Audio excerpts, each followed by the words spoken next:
Wednesday, June the 10th, 2020. Thanks for tuning in to another episode of That's What G Said podcast. We have a lot to discuss today.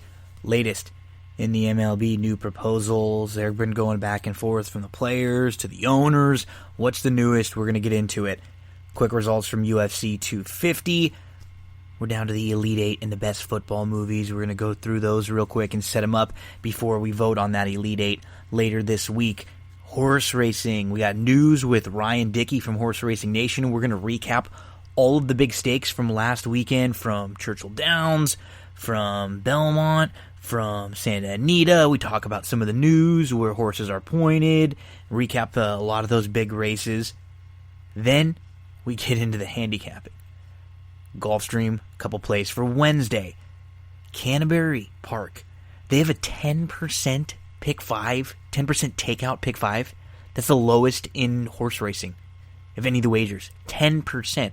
We're getting more of our money back. I'm going to make sure we take a look at that Canterbury pick 5 a lot here on That's What She Said. It's going to be worth it. We're going to always get paid back more of our money. It makes sense to give them a little bit of support.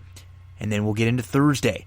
We have Barry Spears joining us to handicap the Thursday card for Belmont. I'm going to go through my plays for Churchill Thursday. We recap with an NXT In Your House review. We better get going. A busy episode of That's What G Said. Okay, so for baseball, we've seen some back and forth, right?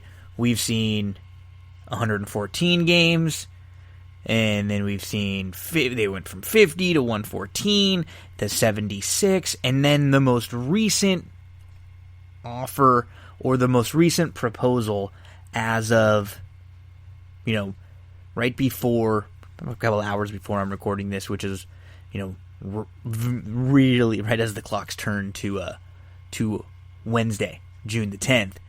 So the players, they're 100% set on their full prorated salaries. That is not from what Jeff Passan says, not the, one of the issues and one of the biggest issues. That is the biggest issue. That's it. So the Players Association proposed an 89-game season with an expanded playoff, which is likely going to get shot down and come back. Because the key is here, the owners don't want to go too far into the second half of the year with perhaps a second wave of the virus coming back. So the key, let's go through this Jeff Passan article, and there's also a Bob Nightingale article. We can get through some of the key points here. So, Major League Players Association proposal to MLB with season of 89 games, full prorated share of salary, and expanded playoffs. It will bring the sides closer together because it's 25 games fewer than the union's most recent proposal of 114 games at full prorata. So, it's out of concern for the players' health. Regular season past September 27th won't happen, is what a source has told Carl Ravage.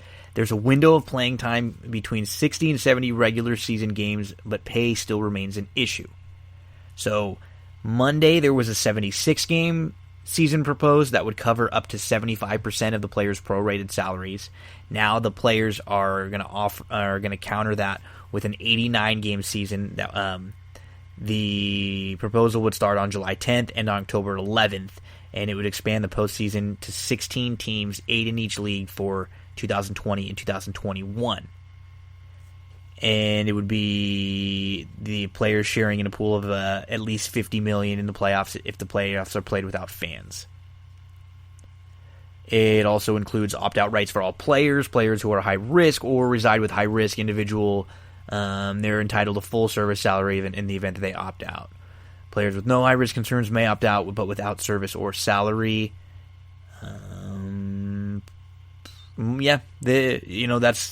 That's the gist of it, and that was the Jeff Passan stuff. Now, Bob Nightingale had a couple different things to discuss. He mentions that the commissioner may have to just make a decision and force the players into a shortened season that they don't want. It says Major League Baseball Commissioner Manfred may have no choice but to implement a shortened season of at least 50 games without the player union's approval if the two sides can't reach an agreement within a week. This is what Major League executives told USA Today Sports. The executive requested anonymity.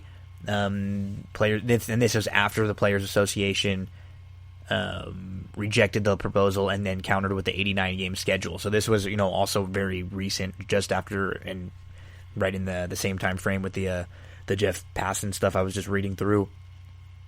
It says that MLB is going to reject the union's proposal with the players refusing to accept a pay cut from their prorated salaries.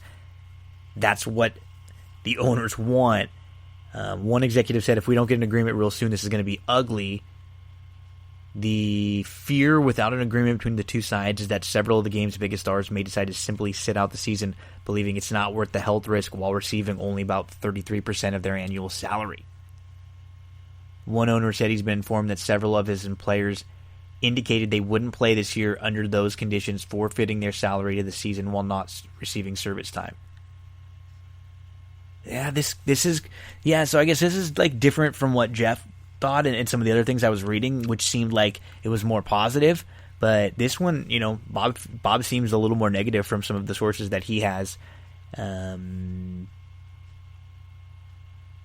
We will, we'll continue to monitor all of this, and hopefully, they can get things done soon, and it doesn't have to be something, we can get right in that sweet spot around 80 games or so. So, baseball news. You're going to hear about everything that happens here on That's What G Said.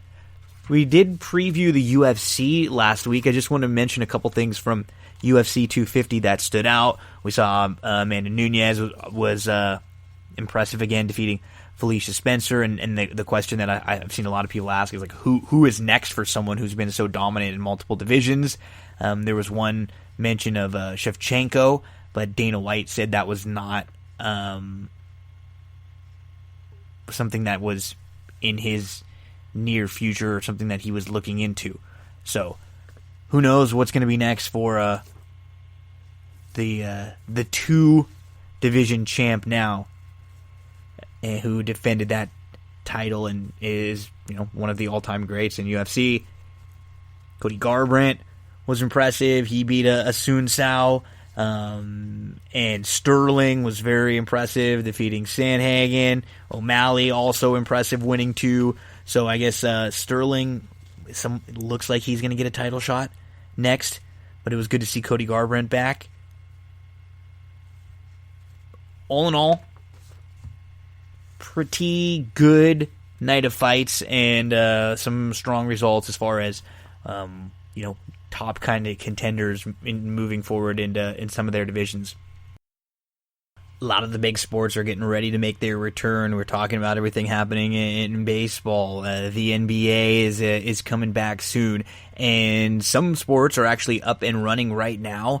And one of them is golf. They have a big tournament coming up starting later this week. You can get involved and play fantasy at ThriveFantasy.com. Make sure to download that Thrive Fantasy app or use the website ThriveFantasy.com. When you get involved there, if you deposit $10, use the promo code GINO, you'll get an instant $10 bonus right away. If you're someone who likes to play fantasy sports or who likes to bet props, this is a site and an app that I think you really enjoy. So, for example, this Thursday they have a $25 PGA contest with $3,000 guaranteed prize.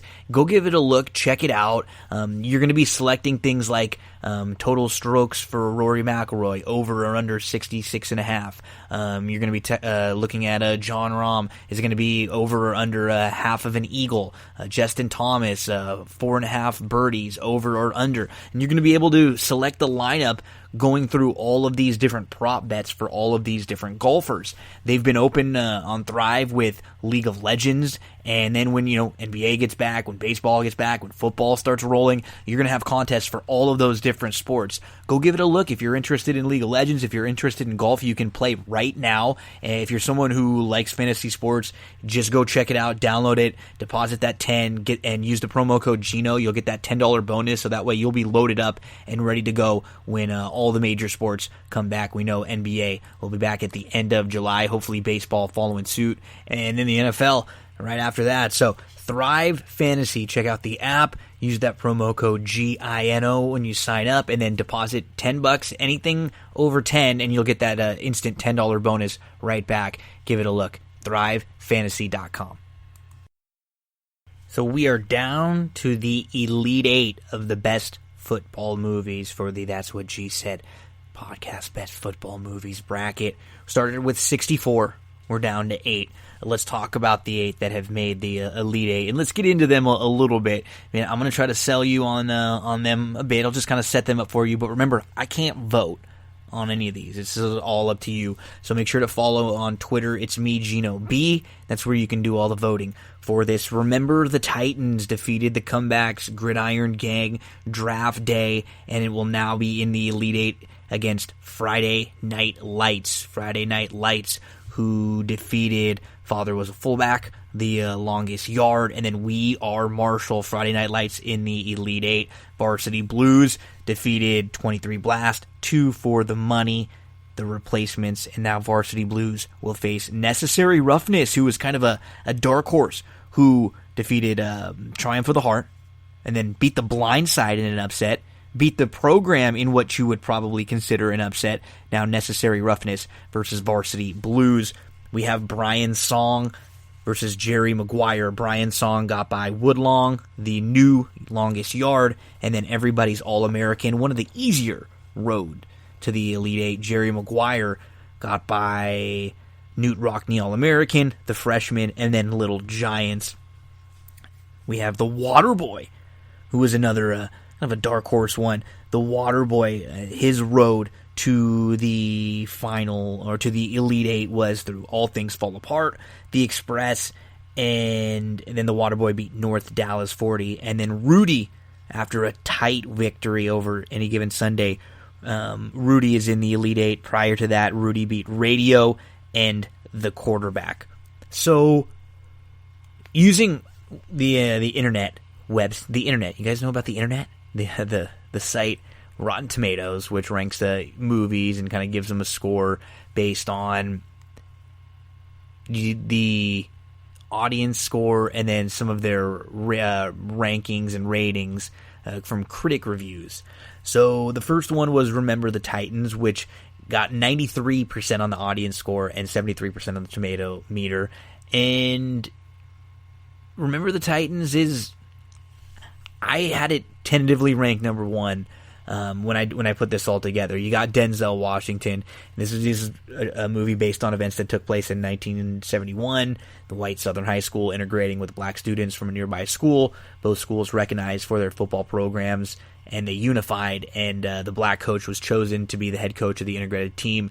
And it left the previous white coach with feelings of animosity. He had to be the assistant coach, and so there were tons of racial issues going on. It's a great football movie as well. I'm sure a lot of you have seen it. If you haven't, awesome movie to go check out. Remember the Titans, one of the better football movies you will see in what was a loaded bracket. Friday Night Lights, one that I just watched. To be honest, I prefer the TV show more than I do the movie. The movie is good though. It's just very it's, I don't know. I don't get into any of the characters necessarily all that much. It's the story of Friday Night Lights it's the 1988 season of Permian High Panthers of Odessa, Texas.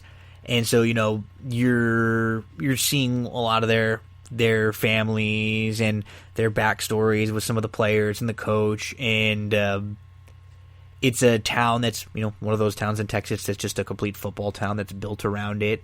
and it's their journey to the state championship.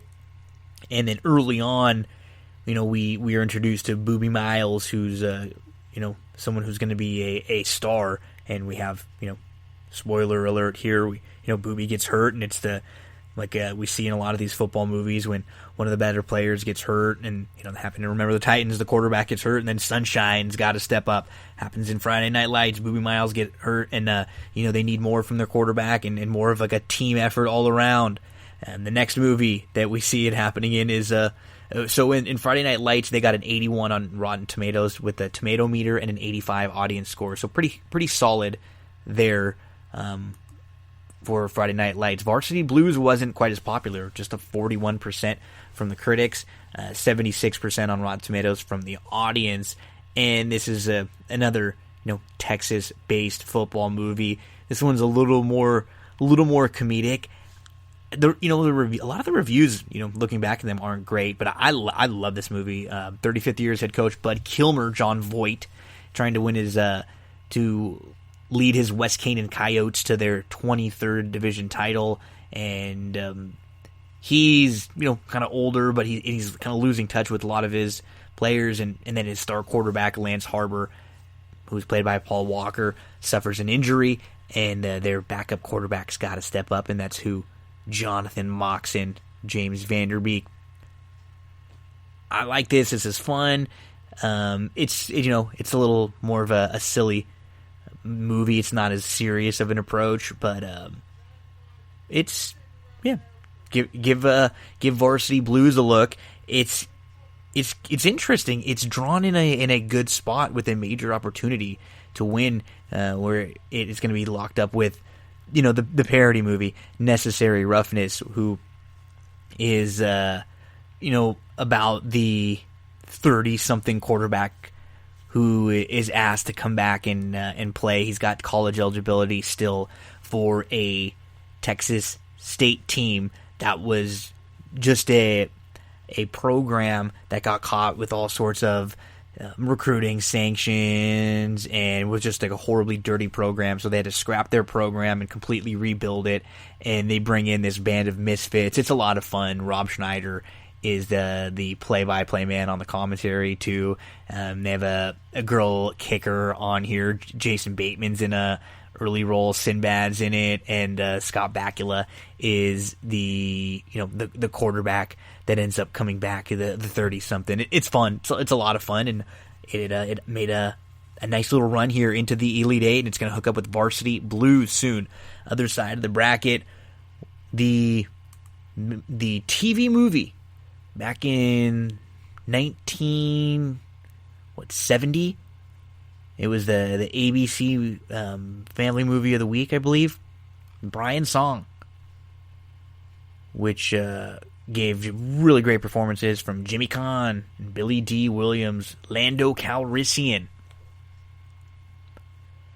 It is the memoirs of Gale Sayers, talking about his friendship with Brian Piccolo, who ended up losing his life to cancer. Really sad movie, really good movie. And when you talk about football movies, this is one that, or just sports movies in general, this is always on the short list. I wouldn't be surprised to see this one win 2 more and then make its way right into the finals. So Brian Song will be facing Jerry Maguire, who many folks have said, okay, this isn't really even a football movie. It's more of a movie about Jerry Maguire, who's a sports agent. But Cuba Gooding Jr. did win an Academy Award for Best Supporting Actor, and here it's a really good movie. It's a lot about a sports agent and the business and this man in this business and what it's done, and him coming to terms with himself in the business. To me, it's enough of a football movie to count. When I was making some cuts, there were a few others that didn't make the list, but I think Jerry Maguire still felt enough to get in, and people have continued to vote it in as Jerry Maguire in the Elite Eight. I'm pretty sure this is where Jerry's run's going to come to an end when it runs into Brian Song. And the last matchup in the Elite Eight, the Waterboy versus Rudy. So the Waterboy, Adam Sandler, made it this far. Bobby freaking Boucher, who was made fun of, humiliated as the water boy, and then one day he just snapped, and they realized this guy had all this this unharnessed anger that he was able to focus into his football game, and he turned the team around. It's funny, it's goofy. You know what? It's one of my favorite Sandler movies. It's just got a good kind of story to it, and it's the water boy. H2O. Gatorade's better. No, water's better. Rudy is the final of the Elite 8 for the That's What G Said Football Movies podcast. Rudy got a 90 from the audience and a 78% on the tomato meter from the critics. This is another one, that everybody talks about as a great sports movie. Some people have issues with it because it's not maybe as accurate as some would come to believe. I mean, that's the case with a lot of these movies, right?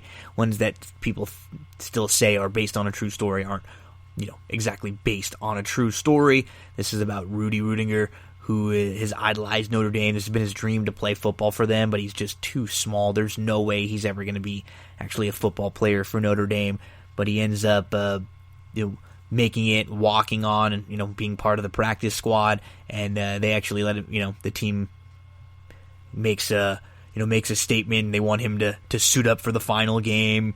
Rudy, I'm sure most of you have seen it.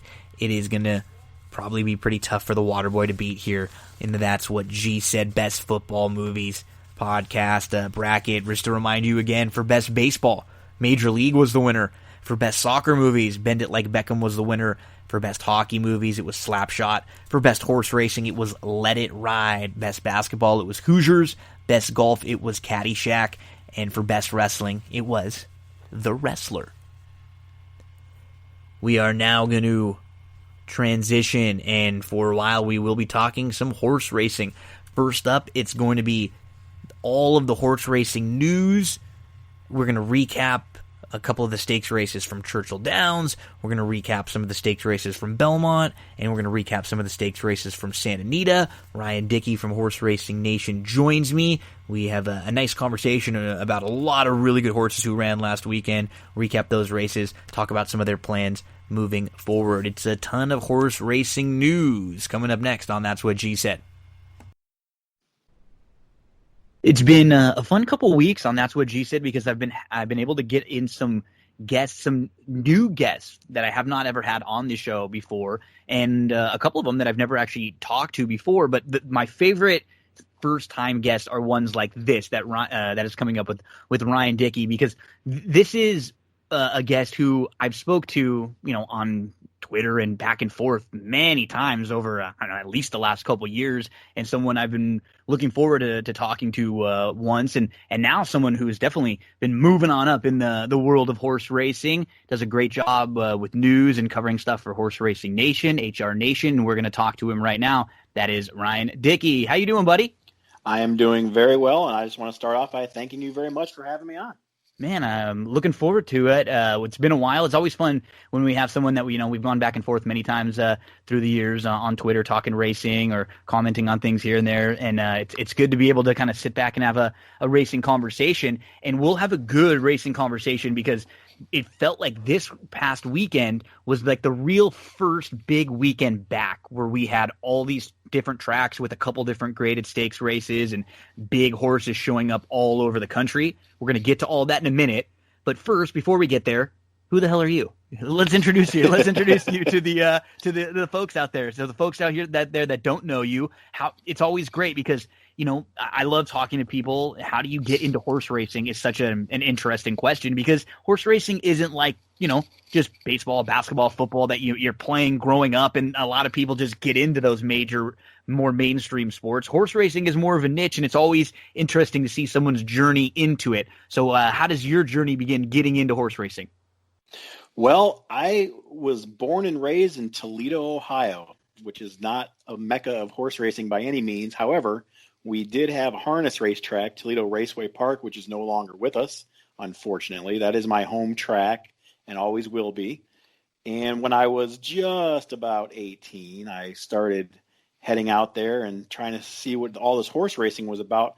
I worked at a bowling alley right down the street from it, and I always saw on Friday nights and Saturday nights there was just cars piling into the racetrack, and I was like, I need to see what's going on there. And I went with my buddy, and I was hooked immediately. Like, this was great. I mean, I get to watch horses run around a circle. I get to bet on them, and I didn't really learn how to do any of that. I would just bet $2 win, play, show on the favorites, and if they won, then I got to buy a hot dog and a Pepsi. So it was just one of those things where nobody really led me to it. I was just curious because there's so many cars going into a parking lot. Yeah, that's cool.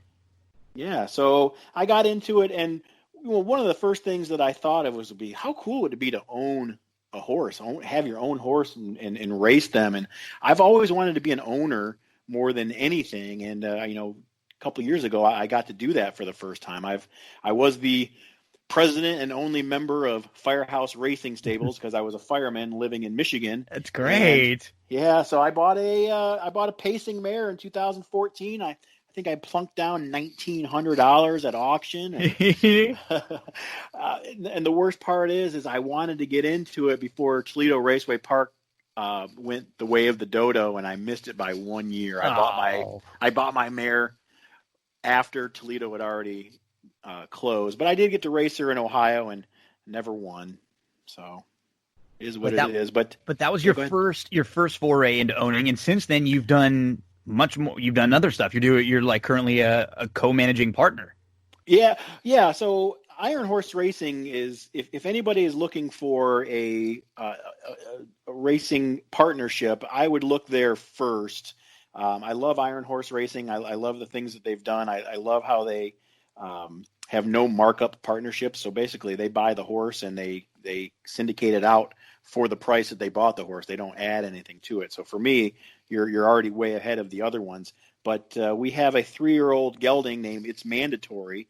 And, I brought some people in and Harlan brought some people in, and we kind of share our duties. And we're looking for him to win for the first time. As an owner who owned 100% of 3 racehorses, my horses were 0 for 15. So as an owner completely, I'm 0 for 15. And we've had this guy, we got him at a 2-year-old sale last year. He's currently still a maiden, so I've yet to make the winner's circle. You're just salivating right now. You are just close. Dying to get in there. You want that picture so bad. I'm so close, and you're gonna get it. You're gonna get it soon. Yeah, he's the one too. He's the one that we're gonna get it with. So I'm excited about that. But I've done some other things in racing. I started off as a freelance writer. Denonymous Racing had me start in 2013. I went to Bet America, which is my first paying horse racing job back in 2014, nice. And I wrote for a couple of other places. I got hired by Horse Racing Nation, which I love. I'm a big fan of it. I started there last year. Since I moved to Kentucky, I've had a couple, bylines for Brisnet, Breeders' Cup. Wrote for a couple, print magazines, Thoroughbred Today, Midwest Harness Report. And basically, I've done a couple things. I was a mutual clerk at Keeneland. I did some Foal Patrol, Night Watch at Trackside Farm. And I just got into the breeding game. My business partner and I, we started Haphazard Racing. We just bought a broodmare named Quick and Golden earlier this year, and she foaled a Bucaro filly on May 4th. So may the 4th be with her. Oh, nice. That's great. So you got a Star Wars one there, and man, you got your hat in you said hats all over the place.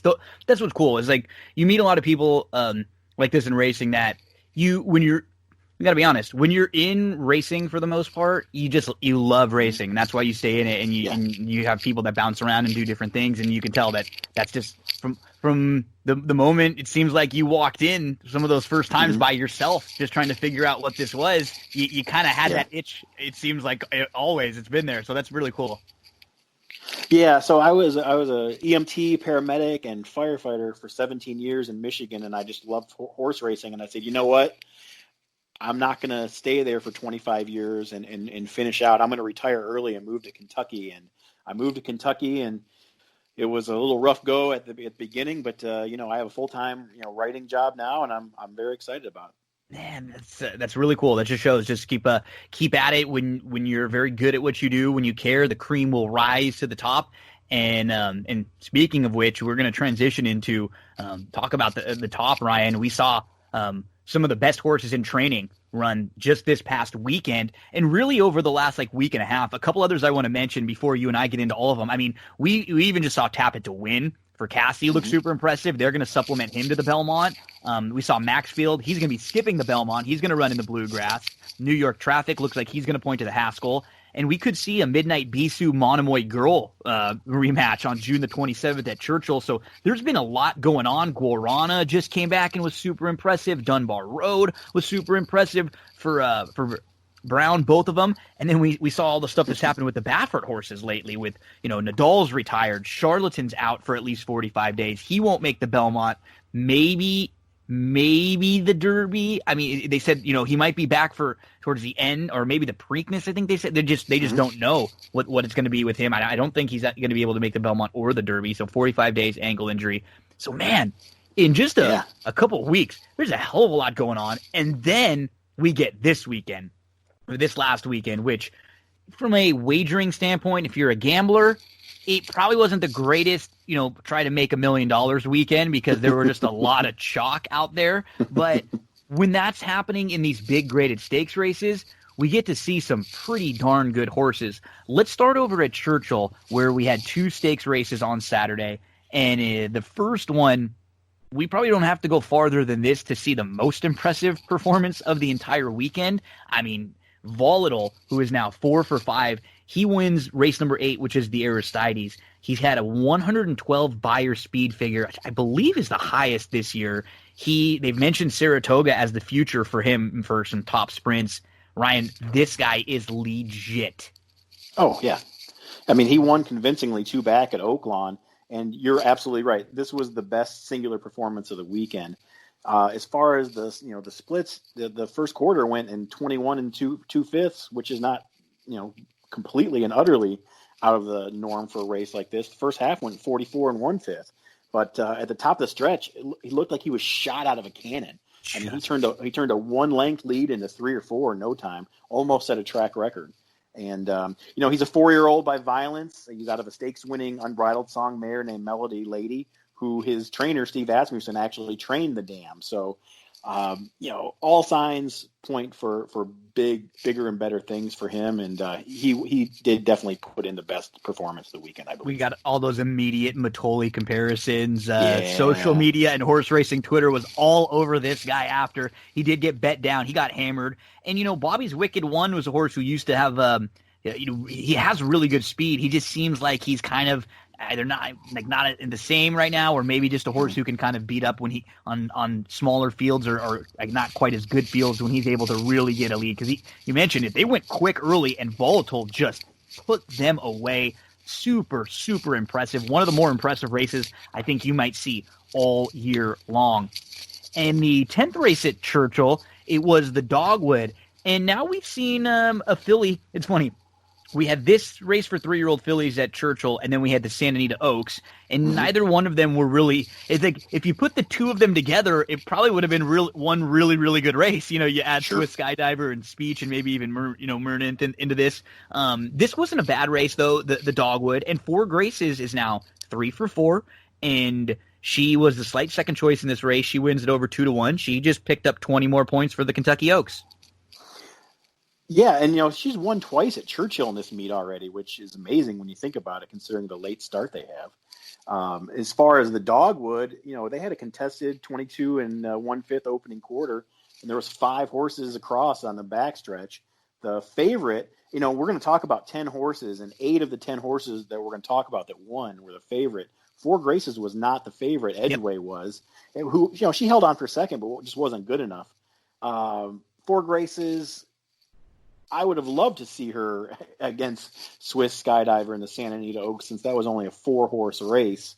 But Ian Wilkes has a good one in 4 Graces, and she's a homebred for Witham Thoroughbreds. And, the future's bright for her as well. She's a nice filly, and she's one that's definitely been aided by the late Kentucky Derby, Kentucky Oaks. She's a player now when she might have been kind of a little late developing, and that might have been too much too soon for her to ask if this would have been, trying to face some of the best a month ago, but she can do that in the next few weeks. And maybe one of the fillies that she's going to have to deal with is the one we'll talk about next as we shift from Churchill, and we're going to go over to Santa Anita now, and we're going to talk about the 5th race from Saturday, which was the Santa Anita Oaks. Unfortunately, at Santa Anita, we haven't seen what we've seen at some of the other tracks. We saw it maybe the first week where the entries were really full. Since then, it's been back to really short fields. I think a lot of horses probably left and went to maybe Oaklawn, and then it ended up staying, and now they're around Churchill. We saw some of the barns that generally fill the entry box, the Sadlers, the Millers, the O'Neills. They don't have as many horses around as they used to. But we got a couple quality fillies in this race. It was only a field of 4 after the scratch.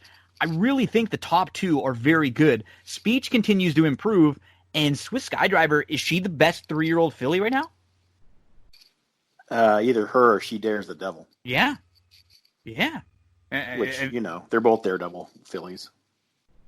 She got a 95 buyer. That's now 3 graded stakes in a row. And she was just able to kind of get the lead from the inside, and she just was handled like a filly who was better. Speech loomed up, did everything she could, but it wasn't the race shape was really against her here. But I do think these top 2 are quality. It looks like the Swiss Skydiver is going to head to the Ashland, and I think I even read that they have mentioned they've late nominated her to the Triple Crown and mentioned maybe even a possibility at a race like the Preakness. Yeah, there's definitely a possibility of that. I did talk to Ken McPeak, I want to say probably 2 weeks ago, and he said that he wanted to go to the Santa Anita Oaks, and if all systems were go, that he would go to the Ashland. He also has another filly pointed towards the Ashland. I mean, you're not going to make Swiss Skydiver your B horse there, but there's a possibility that she could face the boys this summer. So, as far as that race went, I feel bad for Speech because yes, I do too. Because of the horses that were out there out west, she was the best of the West, and Swiss Skydiver ends up, shipping in, and she didn't really have a tough time at all. I mean, once she got ahead of Merneath, she never really looked back, and Mike Smith didn't even move. Yep. Yeah, yep. Mike that was Smith the key to the race the whole entire time, and she sold for $35,000. $35,000 purchase for Peter Callahan, and she's earned over $558,000. So that's a good buy. And you said she's like, I don't think you could make a list of 3 that she wouldn't be right there with as far as the top of the 3-year-old filly division right now. 3 graded stakes wins in a row. And what's been really impressive about her too is she just travels. She goes to every different racetrack too. It's not like she's just a Gulfstream horse or just a Santa Anita horse. She's been all over the place, and now she's going to go over to Keeneland too. Yeah. So she's just like an old school racehorse. I like what McPeak had said too. He said, I'm kind of old school in that I just mentioned a couple horses that are skipping the Belmont. He takes the opposite approach, and he says, when I've got a horse that's running good, I'm going to continue to run them, because sometimes you plan for things down the road, and then a horse has an injury. There's something that's weird. They have to miss time, and those plans go out the window. Sometimes it's best when your horse is going good just to keep running them. Yeah, he wanted to run her in the 1,000 Guineas at Newmarket, but because of the pandemic and travel restrictions, it ended up not being a good idea. So he just went and won the Santa Anita Oaks. No big deal. Yeah, nothing big there. Let's go to the Santa Anita Derby, and we're going to talk about a race that, there were a couple legitimate contenders in here. Authentic and Honor AP are both very good, and I think Authentic ran better than people probably will want to give him credit for. This race on paper just kind of looked like it was going to set up that way.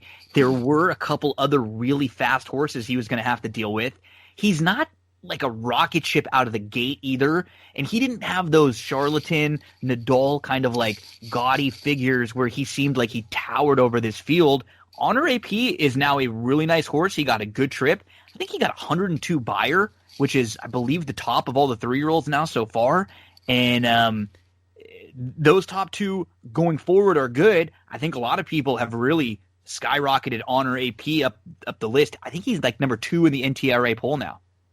Yeah, he's the co-favorite for the Kentucky Derby at William Hill at 4-1 right now. Yeah. Yeah. So here's the fun thing about Honor AP is out of the 10 horses that we're talking about, he was the only other one that wasn't the favorite. Yeah. Obviously, Authentic was the favorite. He paid a whole $6.40 to win, so just over 2-1. He was an $850,000 yearling purchase. Obviously, he's by honor code, but his damn Hollywood Story was a multi-grade one winning millionaire. As far as the race goes, I mean, Authentic did take kind of a right turn out of the gate, but I don't really think that affected him much. No. But I think what did affect Authentic is he did go 4 wide in the clubhouse turn, which cost him some ground. Mm-hmm. Obviously, when you look at the final margins of the race, it wasn't enough to say, oh, he lost the race early. But, the first quarter went in 23 seconds. And Honor AP, he was in the 3-path in the backstretch before he made his big sweeping move. And his big sweeping move, it was very impressive visually. Started at the quarter pole, and then once he got ahead near the top of the stretch, it was all over. Yeah, he has the feel and kind of the look of a Derby kind of horse. And this year, obviously, it's going to be different. But he felt like he was just coming into this race perfectly. If you were trying to beat Authentic, this felt like it. And wow, unfortunately, just between a couple weeks back with some of the stuff with the positive test that we haven't heard much more about, and then from Charlatan having to be out for a little while, from Nadal having to be retired, even the stuff with Arrogate, which was really, really sad, and then you have a big favorite here go down. Not the greatest of 2 weeks or so for Bob Baffert. No, I mean, his 2020 didn't start off well at all because he had Bast. Bast should have been near the top of the 3-year-old fillies, and she had to be retired.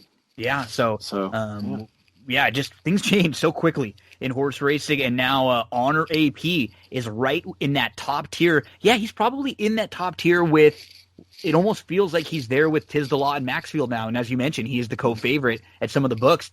I kind of get that feeling too. I kind of have those three maybe a cut above everybody else. Right, and we don't have to feel too terrible for Baffert because we're going to talk about a winner of the day. Yeah. In just a second of his, actually we'll be able to talk about a couple more. So you're right. It's funny you lose a couple horses. You lose a couple horses, to one to injury, another one to retirement to injury, and you figure when they're horses like Nadal and Charlatan, the cupboard is bare. That's not the case when you're BB, and we go to a horse in race number 10 now, and we are going to talk about the Hollywood Gold Cup, and we're going to talk about Improbable, who's been he's been an intriguing horse, right? He took a ton of money last year in the major Triple Crown races. He was favored in the big classic races that he was in.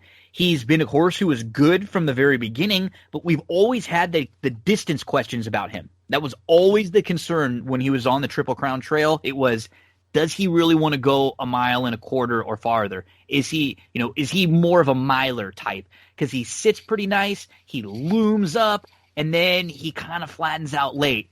He's coming off of a trip where he had a ton of trouble against Tom's D'Etat, who's one of the best, older horses in training right now. And he got a great, easy, perfect trip in here, but this was a box that he needed to check, Ryan. He had to pass this test and say, you know what? I can beat a group like this and go longer, and I can show you that I can be one of the top horses in the older division. I think that's what he said with this race. Yeah, I can't disagree with that. And, he did. He checked the boxes, and the race did set up for him, but he won the race that was in front of him. But to me, the most intriguing story of the Hollywood Gold Cup is that Midcourt didn't run his race at all. He got speed. He got left behind early and was no factor. Improbable, this race that he won, it was the first time he won since the Shared Belief last year. And now the Shared Belief is a Derby prep, which is really weird. Yeah, with the change in schedules. Yeah. And speaking of the setup, Brown Storm did all the dirty work for the first 6 furlongs, and by the time they got to the top of the stretch, Improbable had already caught up with them, and he had a three length lead. And I'm watching, and I'm like, let's see if he has this, because that was the knock on him, as he couldn't get 1.25 miles. And Higher Power, he really ran a good race. He did, and he's a horse that I'll look really closely at next time, because he finished second and did well. But God, Midcourt really didn't do very well. And he kind of changed the complexion of the race too. You figure, like, if he's more involved in it early, then Improbable is not in such a great stalking spot, and not just able to kind of he was able to just dictate the race, really. Improbable, even from just sitting right off, because it was just whenever he wanted to go, he was going to go right by. And then the problem was the race wasn't setting up quick enough for the horses, the 1.25 mile horses like Higher Power or Tenfold, to really have any shot. And Correct. You're right. Go ahead. No, I have no problem with Improbable winning that race the way that he won it. It was not, the most impressive win of the weekend, but I mean, he answered questions, checked the boxes, like you said, and he ran the race that was in front of him. There's nothing wrong with that. Solid win. And so what it does now is it gives Baffert the Breeders' Cup Classic as the long-term goal, because with a horse like this, you were still worried. You were still thinking, you know what, maybe he's a miler. And now we saw Baffert had McKenzie come back, and so again, we're forgetting about McKenzie, who came back on Sunday and ran well. He's going to be pointing to the Met Mile too. So I think Improbable got a 105 Beyer speed figure, and now he can go forward from this. I guess now the next test is, can you beat a better group going longer in a race where you don't get the most perfect trip in the world? Right. That would be the next test. Like he had to do last time. He was wide and he ends up running second. Like that's what we've seen from him in a lot of the big races. Now he won a big one. Now can he continue to progress? And you know what, Ryan? He might. Some of these we forget with a horse like him. He's not 6 or 7 years old. You know what? No. He feels like he's been around forever, but he might just be progressing as he gets a little bit older. Right. Yeah, I mean, I'm interested to see where he goes next, and if he goes in the Breeders' Cup Classic, I mean, if he doesn't get much better between now and then, I'll be happy to bet against him in that race. But I want to see what he does between now and then before I get to make that decision. Mm-hmm. And now we're going to go to race number 6, which was a very intriguing race because we had a major maiden special weight race with a horse named Cezanne. Was it $3.6 million? The purchase $3.65 million, and with his victory, he earned $30,000. So the owners only have $3.35 million to go to make just to be even. Break even before just you for even that. Talk about the training fees and all that stuff. But right. he, you know what? I was more impressed with him than I think most were, because this is not his game at all. Like sprinting, going 6.5 furlongs from the rail is not necessarily what he wants to do. He did the seas did kind of part for him when he needed to. Right. It wasn't like the toughest trip in the world, but he did what he had to do. He was never going to get beat. He was still green and kind of grindy. That's what you imagine with a horse like this. And Baffert seemed pretty pleased, thinking that this would be a good stepping stone to going longer. And I did read that they're going to try to get this horse into the Derby somewhere. They're not sure where, but there were preps that are even just one, like you mentioned, down at Del Mar that are different. There's one at Los Alamitos that they could stay here in Southern California and take a shot at. So there are some opportunities. This might be a player on the Triple Crown scene in the next couple months. Well, with the defection of Nadal and Charlatan, I wouldn't be surprised at all if this is who Bob leans on with Authentic. Gets behind, you know what I mean? Kind of this makes sort of the project. You might have been able to to be a little bit more patient with a horse like this if you still had those other two, right? This could have been one of those more late developing type, but now, not that they're going to rush him into anything, but they can just get a little more aggressive and ambitious with him when, just like you said, you don't have probably your top two horses in the 3-year-old division that were maybe the top 2 in the entire division, or 2 of the top 3 or 4. Not a day at Santa Anita where we had a ton of big prices, but we did, as long as it's not big prices when it's big stars showing up, I'm okay with that as a fan, not as much as a bettor, but as a fan, the fan side of me, we at least get to see these races. They're important for our handicapping moving forward. Yeah, I mean, and speaking of that race, the horse Charlito, he finished really well, and he's going to run again, and obviously in a maiden special weight race, and he's a horse that I would back next time. Ray, who led early in that race, he ran well, but like you said, this isn't really Cezanne's game. He's not really a sprinter, so who knows what the early pace in that race, going forward, who knows? But I like the way Charlito closed late. Yeah, and then we're going to get to Belmont in just a second. We'll mention just one thing on Sunday. We talked about it for a little bit. McKenzie came back. He won the Triple Bend going 7 furlongs. He earned a 97 Beyer. That was his first start since he didn't run very well in Saudi Arabia. And it's going to be the Met Mile up next for him. And remember, last year, I'm still mad. He should have won that Met Mile when he was behind Mitchell. He did have some trouble. He had to check. He was just loaded the whole way and was in trouble, and Mike kind of mentioned that again. But he'll be headed back there for what it looks to be shaping up, a Met Mile that we might be able to see McKinsey, maybe Vacoma, maybe Code of Honor, a couple horses that we're about to talk about who ran at Belmont on Saturday. So again, we were talking about the horses that Baffert lost, but he's still pretty darn loaded when you have McKinsey and Improbable at your in your older horse division. Right, year in, year out, the Met Mile is one of the best races in America, bar none. Awesome, and it's become. It's so great because it's that in between, right? At the mile, you get some of those sprinters who are willing to stretch out a little bit and take their chance, and then you get some of the true distance horses that turn back a little bit. So just a fun kind of hodgepodge of horses that we will look to see in the Met Mile. And speaking of that, let's head over to Belmont Park now, and we'll talk about a couple of the stakes races from the weekend. So the first two we're going to discuss were the grass races. We're going to go to race number 6. It was the Fort Marcy. And hey, guess what? Grass race, Chad Brown gets the win. Instilled Regard, who, he's more of like a B Chad Brown horse, but it seems like this is one that they've kind of taken a real interest in. They feel like they say they really want to get a grade 1 win for him. I think they're going to point to the Manhattan on July the 4th, try to stretch him out to 1.25 miles. But this was kind of the start of the parade of the super short prices. He was your 2-1, just over 2-1 slight favorite. He just kind of got a really great trip, and that's because the man directing him has been riding lights out. Yeah, I'm really interested to see where Chad Brown sends him next, and he's been running well. And of all the races that we're talking about, this was probably the best all-around race. He wasn't the most impressive winner of all of them, but all around with the other contenders. I mean, some like it. Hot Brown raced well. He was on the engine, and he wasn't able to stay up, but he set a decent. It wasn't the fastest pace, but Devamani closed well. But not, of course, I had Devamani to win. That was my win play there. So I'm sure he never really. It was one of those where you knew he wasn't going to win, but you could see he was just going to be beat, which is the most frustrating. Like I was never thinking he was going to get there. And Synchrony kind of bounced back a little bit. He was disappointed. Instilled Regard and Synchrony were both disappointing in their last start, and they both bounced back a little bit. So I think you're right. We did see some of the top contenders in here kind of show up and run pretty well, and this might be a good spot for them to get back into their form moving forward, where these horses maybe spread out a little bit. Sure, and Synchrony was one of my favorite. I mean, he was one of my go-tos.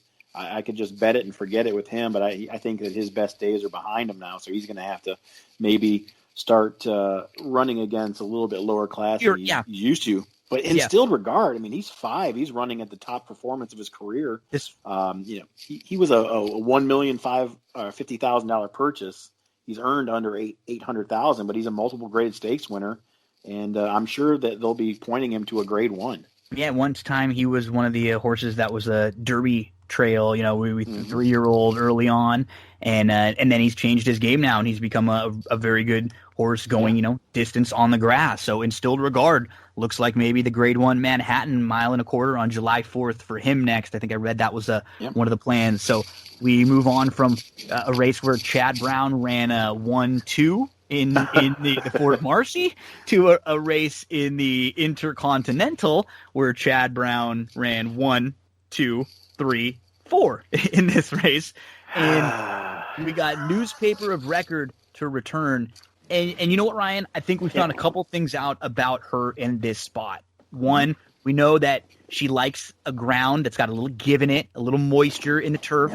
And two, she needs to just be let loose. You need to just let her run, not try to rate her, not try to grab a hold of her, and she's going to run horses off their feet. I think that's how she wins races. Well, here's another thing. She's undefeated in even number years. There we go. She went 0 for 3 in 2019, but she was 3 for 3 as a 2-year-old in 2018, and she's 1 for 1 this year. So she's never lost in an even number year. Gobble her up the rest of this year. That's right. And sit back next year, and we're playing against. Yeah. Newspaper record wins out the rest of the year. You heard it here first. But it is kind of, I think, nice for a conditioner like Chad Brown when they can easily figure something out like this and go, you know what, send her. This is the type of turf she wants. Don't grab a hold. And I mean, she went quick in here. She was just too quick for any of the deep horses to stay around early. This is like literally one of those run them off their feet. I think she got a career best 104 buyer, a race they've mentioned next for her. is the Grade 1 Just a Game, June the 27th, so they could come back pretty quickly. And Chad said she may be facing stablemate Uni. And, he ran 1, 2, 3, 4 here. He doesn't worry about running them against each other. Right. No, not at all. I mean, it was good to see her resemble her 2-year-old form. I'm not going to lie. It was nice to see because she had such a good 2-year-old career. And last year it was just, just a little bit weird. My pick in the race, I picked Jakarta, who I figured would get out to the lead. I didn't know that she would be, battling newspaper of record for a 22 and 1 opening quarter. And once newspaper record opened up by 3 lengths, that was it. But the horse that I was really impressed with in this race was Regal Glory. 100% agree. Yeah. Yeah, so she ran up on newspaper record. She was not able to catch her, but she did close some ground in significant form. Who did close late to finish third, actually ran a decent race. I don't know what kind of number she got for that, but my takeaway from that race was newspaper record looked like she did at 2, and Regal Glory finished a hard luck second. Yeah, I totally agree on Regal Glory. She's going to be one that I'm going to keep an eye on next time and maybe the rest of the year, because if she's able to get in a field where there's just a more honest setup for her, where maybe a couple of horses are battling and it sets up more for a horse off the pace, she's going to have an opportunity. That was her first start since October the 12th, so she still could, take a nice step forward as she continues to get older. I'm glad you mentioned Regal Glory in that one. We move on from the turf to the Westchester, and we saw one of the better older horses in training make his return to the races, and that was Code of Honor. And he probably had to, I guess, maybe of all the horses that we were talking about, had to work the hardest. And he overcame it. This was a race where if he would have been second, we would have all been able to say, okay, the race didn't set up very well for him. At this point, it was pretty wet on the racetrack. He had to go really wide. He was chasing a horse who got an inside trip that seemed to be beneficial and Endorsed is kind of improving and coming into his own. But Code of Honor, and even the fact that Shug is not a trainer that gets his horses completely ready to fire off the layoffs like this, but he was good. He got 101 buyer speed figure with that wide trip, and you got to put him right up there on the top tier of older horses. Yeah, I mean, there were many reasons not to want to bet him in that race. The layoff for one, when it started raining for 2, and it's just, his odds weren't favorable. I mean, he still paid $450 to win. So I found reasons not to bet him, but I wish I would have. I always have to remind myself that he's by Noble Mission and not Code of Honor. Yeah. Or Honor Code. Code. Yeah. Now, I screwed it up. Now, I made fun of somebody for messing up the Code of Honor. It's just so easy to. It's just so easy to. But you caught yourself real quick. Real quick. Right. He's out of graded stakes winning Reunited. She won the Thoroughbred Club of America at Keeneland in 2005. And a good tidbit of information about him is he was an RNA at Keeneland September 2017 for $70,000. So somewhere there's a person who thought they got this one when the hammer fell for $70,000, but didn't get to take him home. And all he's done is won the Travers, the Jockey Club Gold Cup, and the Fountain of Youth. He's won 5 graded stakes races and over $2.4 million in earnings. And some poor sap didn't get him because he RNA'd. So I think for Code of Honor, it will be the Met Mile or the Whitney. They haven't even scheduled the Whitney yet, but they're talking about when they're going to reschedule it. They'll be looking at maybe one of those 2 races to come back. They also the barn also has Performer, who had to scratch out of the Carter. They said Performer could be ready to come back for the Met Mile. So if that's the case, maybe they bring Performer back and they wait on Code of Honor, he's one who's, his game plan is Breeders' Cup at the end of the year. So I think they're not going to be in any rush to get him into races. They're going to kind of try to work backwards and keep him fresh for that. We get into the Carter, and we had a super impressive performance here from Vacoma, who he got 110 career best buyer.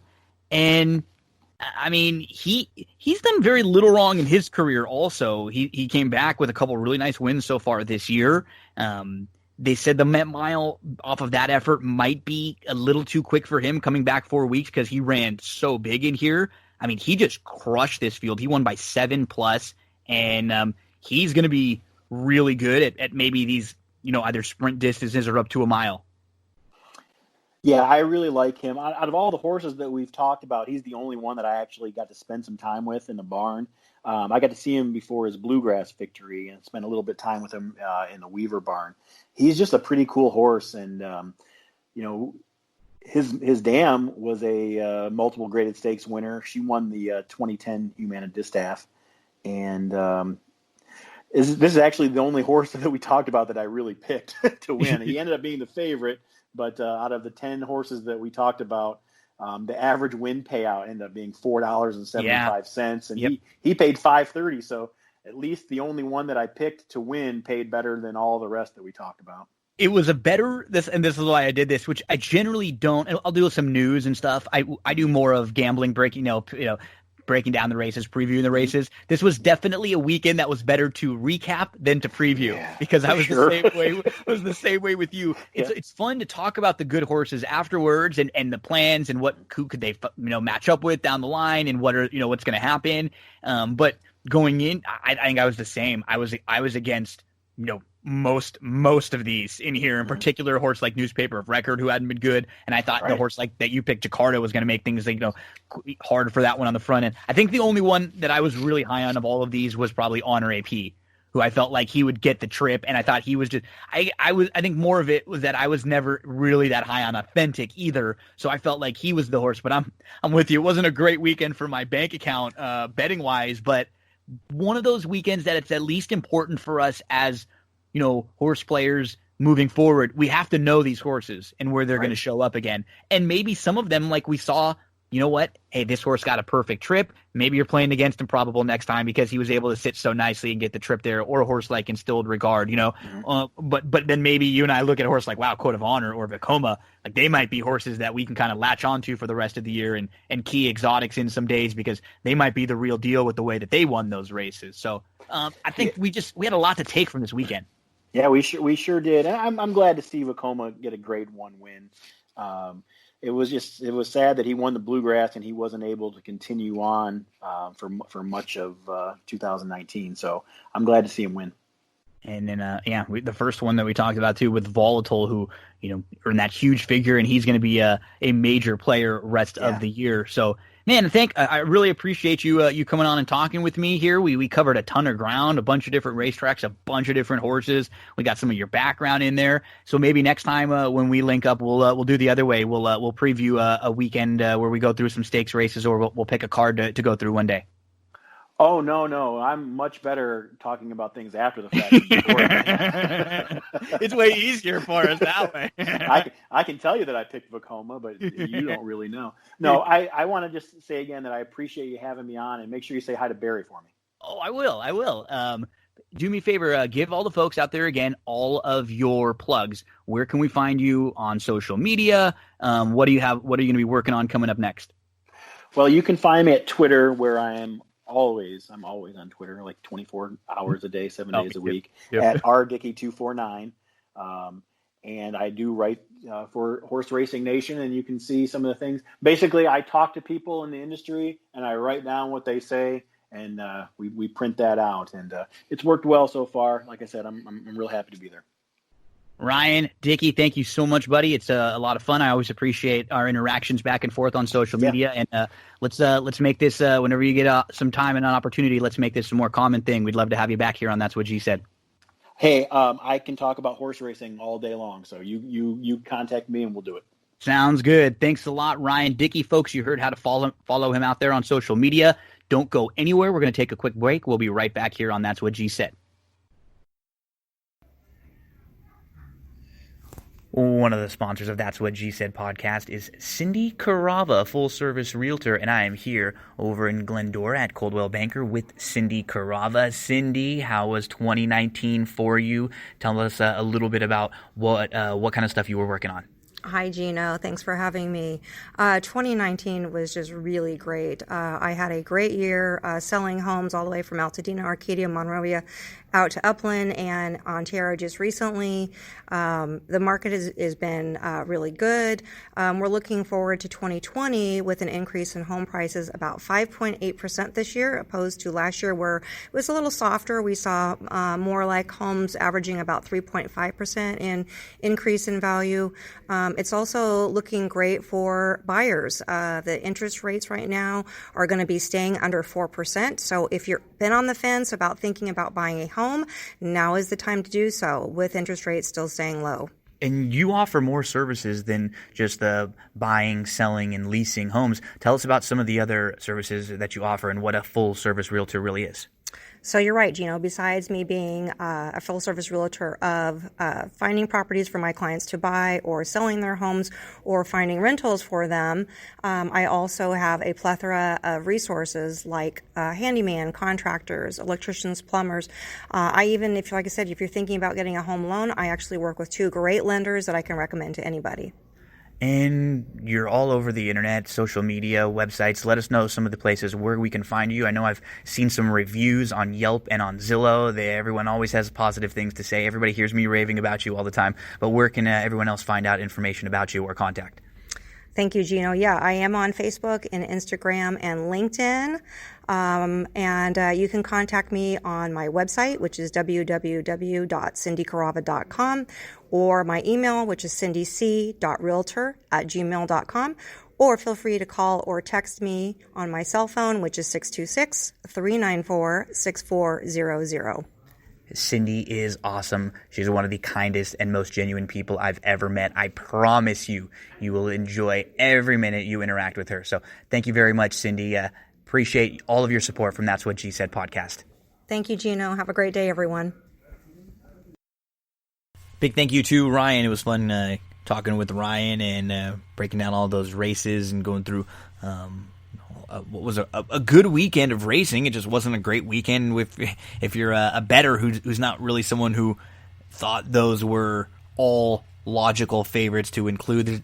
Very rarely are you going to see me, I think some bettors playing a string of consecutive favorites like that. It's just some races you're going to take a shot against one or two.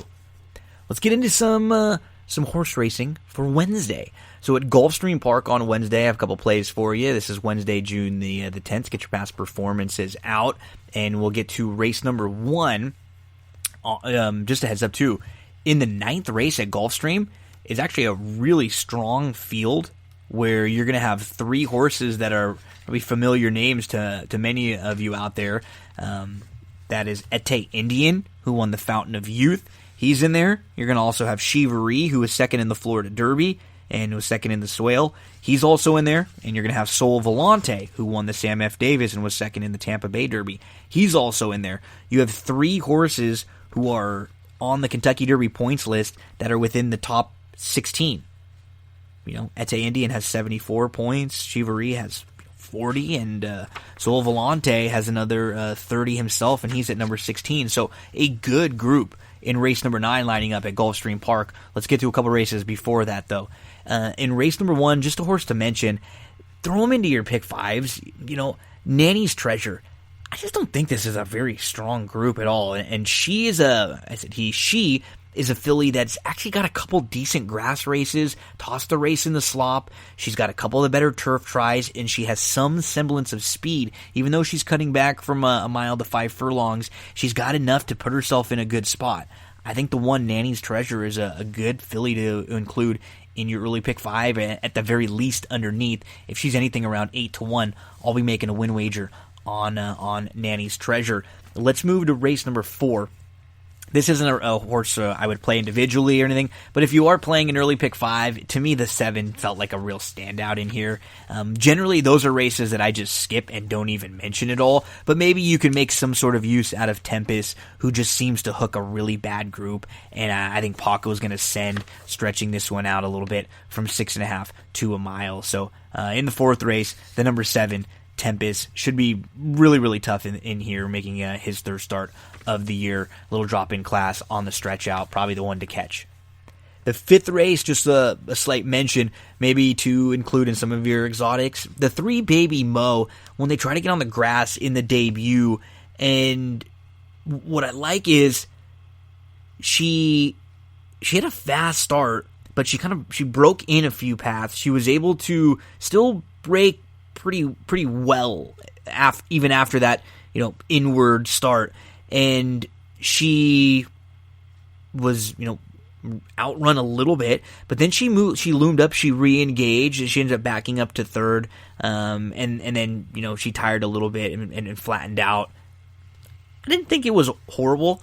She's got that race under her belt, and now she actually gets an opportunity on the grass. And in a race like this, the Wesley Ward's going to take a lot of money. I'm sure the Wesley Wards will take money, the Pletcher will take money.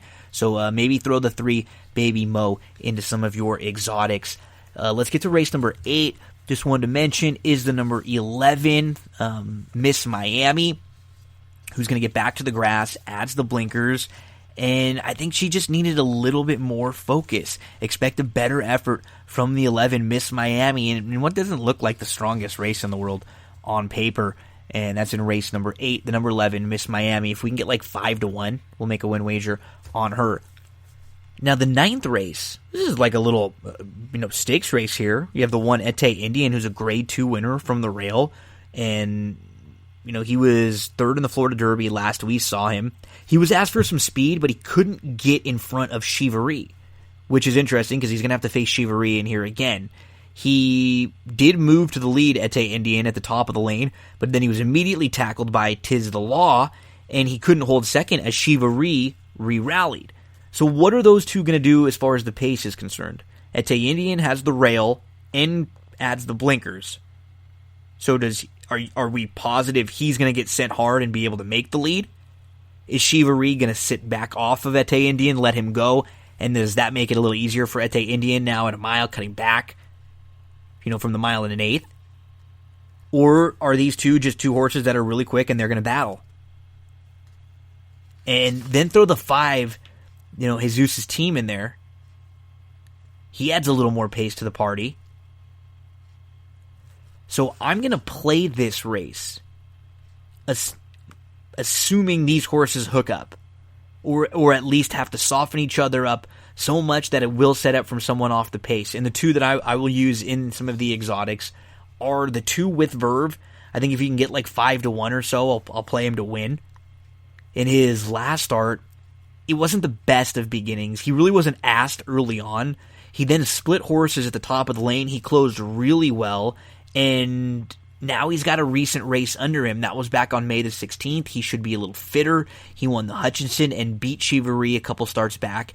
And he's a stakes winner, and he projects to get a perfect trip if he's good enough to beat a couple horses who, have been pretty good 3-year-olds so far. Soros, he's a stakes winner, just to show you how good this field is, and he's 20-1 on the morning line. He could fall into a nice spot. I need to see him improve a little bit more in here. Jesus' team feels like added speed, and then Hard Lightning.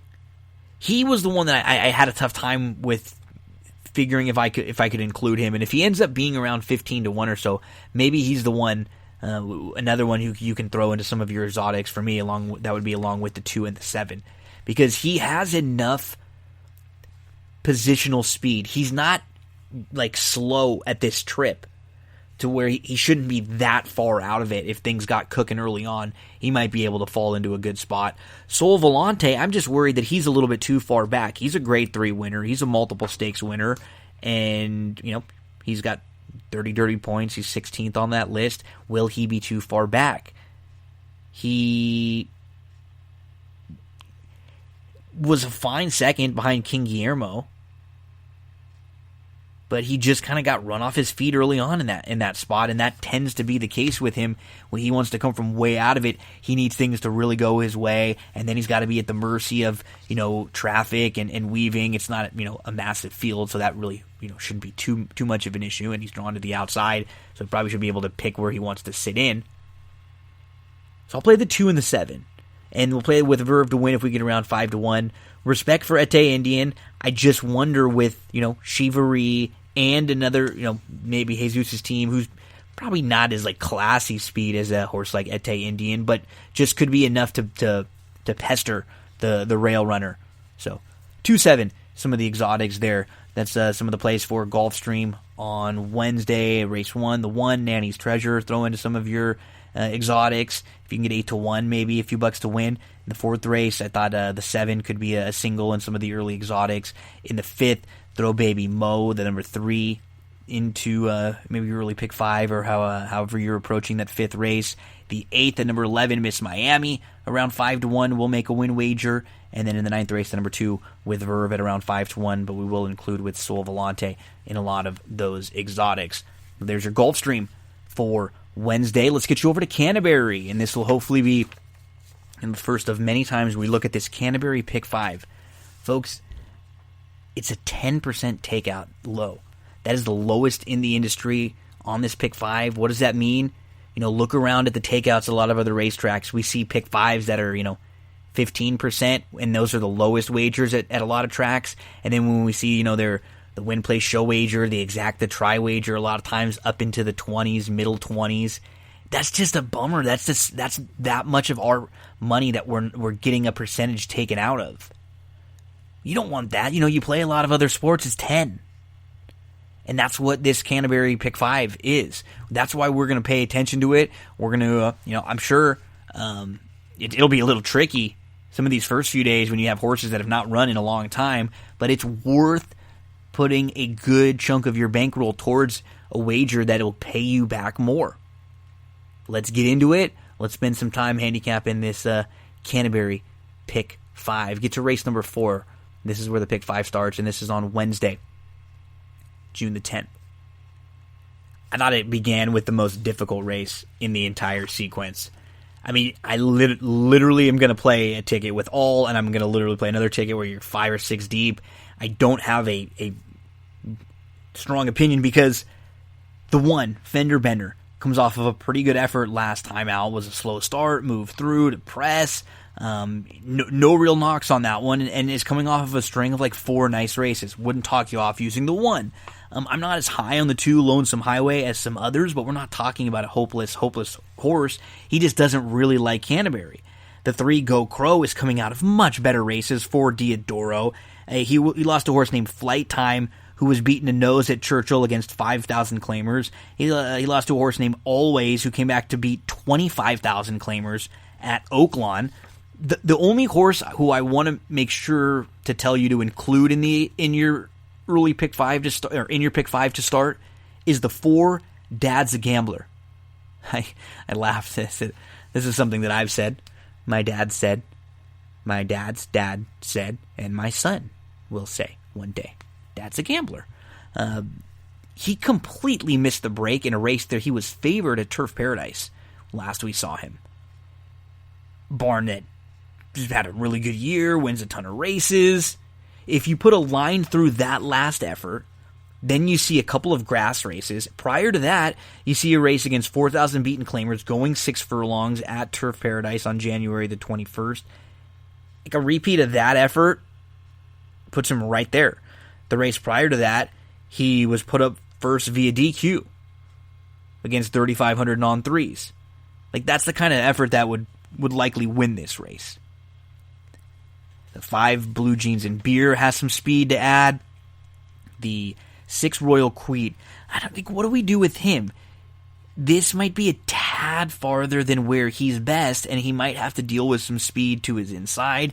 Maybe another 1 or 2 speeds in here. If this was going 5 or 5.5, I would probably like him best. He was in a race on April the 7th where there were 4 next out winners, a loaded race at Will Rogers. You got a first-time gelding and overanalyzed fake news, and then the 8, Cyclone Dan, beat a couple of next out winners after a slow start. He was like 11th, about 10 lengths off. He came flying late. The 9, Lucky and Successful, gets back to Canterbury, a track that he loves. I mean, you can legitimately go through this field and make a case for everyone. I'm glad that I have stronger opinions later on in the sequence because it'll give us the opportunity to at least play some affordable tickets. But this is a race where I'm going to approach it. I handicapped it, marked some of the horses I liked, and then as far as how to put my pick 5 ticket together, I looked at the other races first. and wanted to see, okay, are there races in here now that I'm going to have a stronger opinion and be able to key in on, and that'll help me be able to figure out how many horses or how I can go back and approach that first leg of the sequence. So, yeah, the horses that I think I have, I guess, on my top tier would be the 1, 3, 4, and 6. Fender Bender, Go Crow, Dad's a Gambler, and Royal Creed. After that, it would be 5 and 8, Blue Jeans and Beer, and Cyclone Dan, and then the next 3 would be, Lonesome Highway, Overanalyze, Fake News, and then Lucky and Successful. I kind of have them in those tiers in what is a really, really difficult opening leg of that pick 5 sequence. They're not going to make it easy on us right off the bat at Canterbury, huh? In the 5th race at Canterbury, we have State Bred, Minnesota bred fillies and mares, 3-year-olds, and up 5.5 furlongs to distance. I think you can start with the inside and the outside. So Flash Flood, who comes in from Tampa and has been facing open maiden specials and has 2 fine races closing. The concern is in both of those starts, she didn't really flash a whole lot of speed. Now she's going to be cutting back and she's going to be drawing the rail. If she doesn't break well, is she going to have to go and take the overland route? She does fit really, really well in here. Now, she faced Open Company just off of that alone, coming back in against Minnesota breds. But she actually ran decent in both races. The 11 feels like the one to beat. She just had a brutal trip when we saw her back in September. She wasn't really asked early, and then she got forced to the inside. She was like 6th, 7th, maybe 6 lengths off. She's traveling well. She moves into contention. She's about to angle 2 off the rail in between, and then that hole just shuts right off. And she just wasn't able to hit it, to get in real quick. As soon and both sides, the horses kind of squeezed her out. She takes up. She loses a length. She loses all momentum. She has to angle around 4 wide, and she still almost wins. She just misses. She's got the layoff to deal with. She's got the outside draw to deal with. She really does seem tough, though. I mean, off of that effort.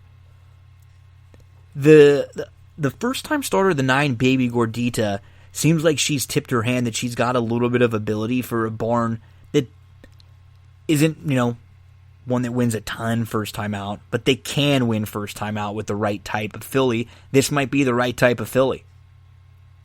Baby Gordita. So I have, 11, 9, and 1 is my top tier in race number 5.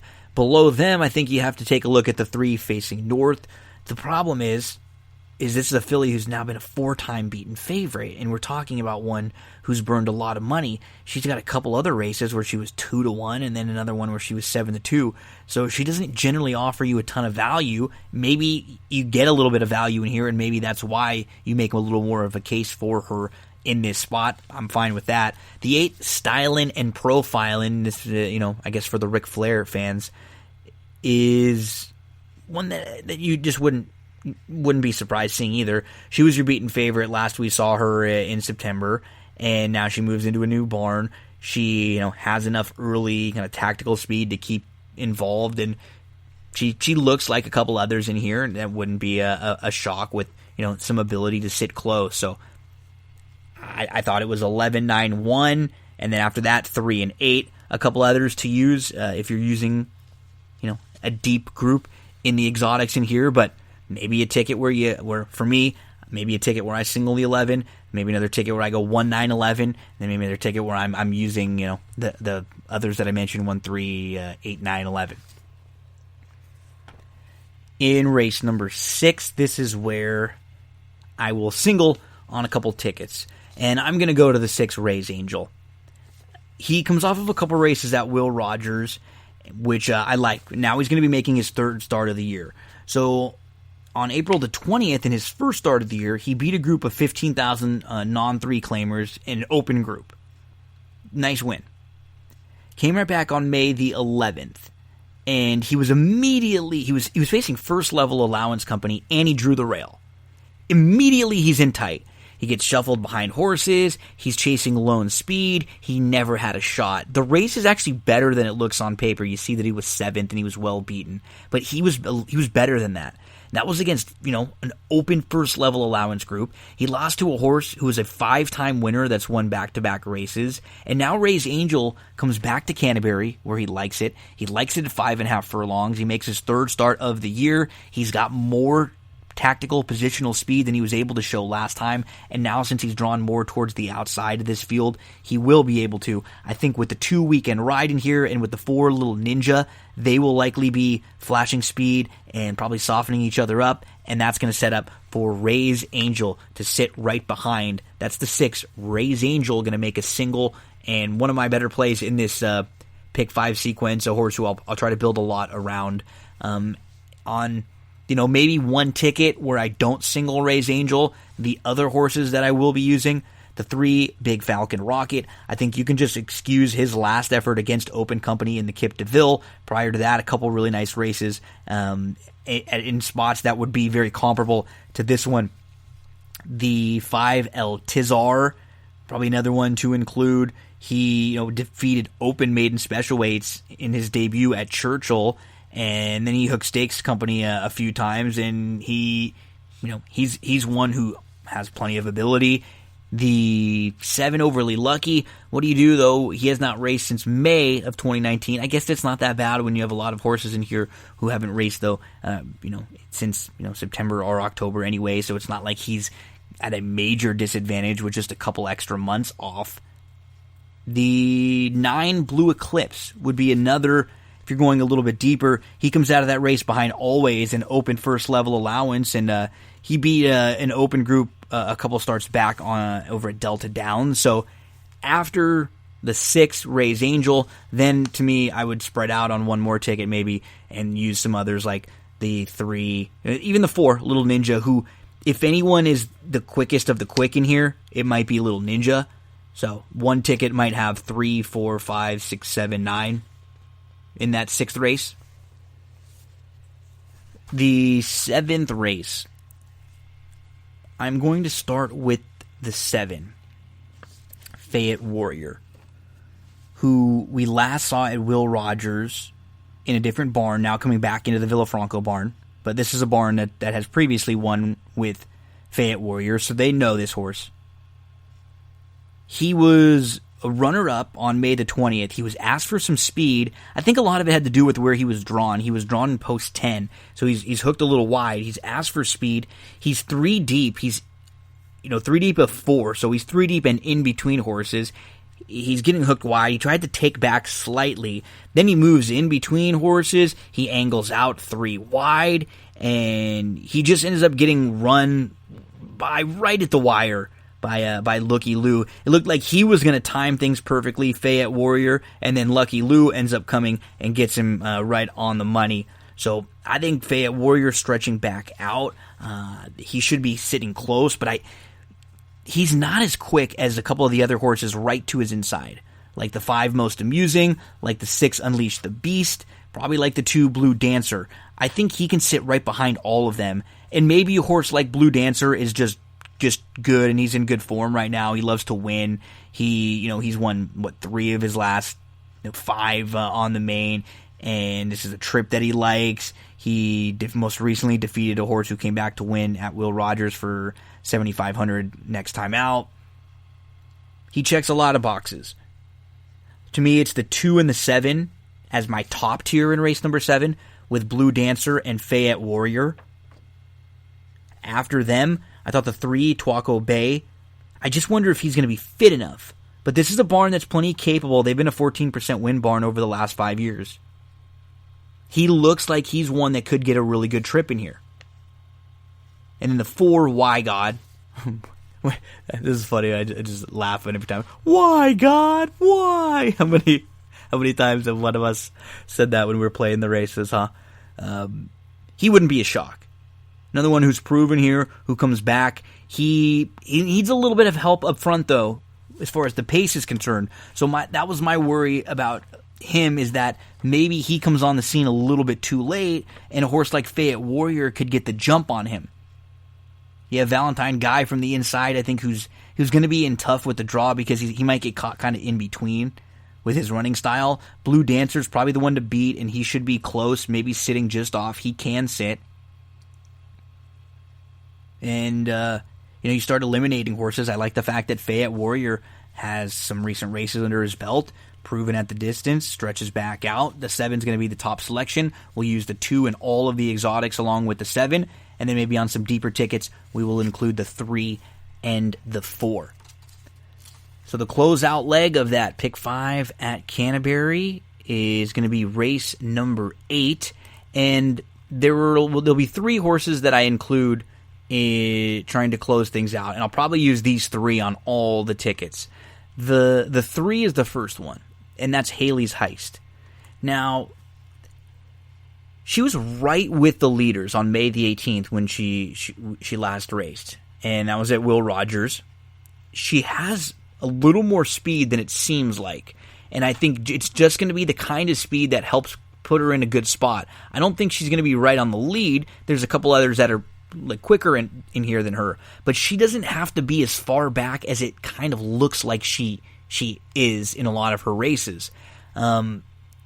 She settled inside, she broke right with the leaders, but honestly, 7 others went for the lead. Legitimately, 7 other horses were right in the group battling it out. So she ends up settling inside. She's in a tight spot. She has to take up. She loses a ton of ground. She angles around. She comes on again. It's a much better than looks 4th place finish there for the 3. Haley's Heist. Make sure to include her if you're closing this pick 5. I want to make sure you have her on your tickets in this closeout leg. To me, the 2 horses to beat, though, as far as maybe the most likely winners of the race are the 2 outside horses, the 8 and the 9. Greatest Gal hasn't raced since September 7th, but the conditions of this race, this race is basically written for her. Everyone else in here has just 1 victory. They would, qualify under the non-winners of 2. And she's the only one who's actually a multiple winner, and she's in this race because she's a Minnesota bred. She hasn't raced since September, but she feels like she should get a nice trip.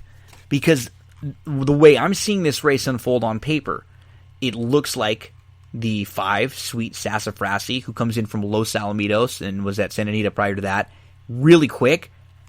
I don't know if she wants to go 6 furlongs. If this were 5, even 5.5, I would give her a little bit more of a shot. Because right next door, Vegan Goes Best, who is not her best at 6 furlongs, who has a ton of speed, she's going to be right there, and I think the 2 of those horses are going to do each other in, the 4 Vegan Goes Best and the 5 Sweet Sassafras. So to me, the 8, even though she's coming off the bench, she should get a nice little trip in here with some pace to run at. The 9, Fairly Honest, should be tough. Dropping in from the 10,000 non-winners of 2, she moved into contention. She was right up into 3rd, within 2 lengths in the stretch, and then she ends up tiring a little bit late and finishing 4th. That was at Oaklawn. She was running at Churchill and Oaklawn prior to that. She's coming out of much better races in like the Open 10 non-2s, and you have a lot of horses here who have been running in spots that just aren't as tough as the ones that Fairly Honest is coming out of. So for me, it's just 3, 8, 9. To close things out. I can understand if you want to use the 5, and now keep in mind, if the 4 or the 5 were to scratch, the other one would probably be a major upgrade. I just don't think either one of them really wants to go 6 furlongs. I think where they were able to succeed, a horse like Sweet Sassafras is, just gun it and go 4.5 at Los Al.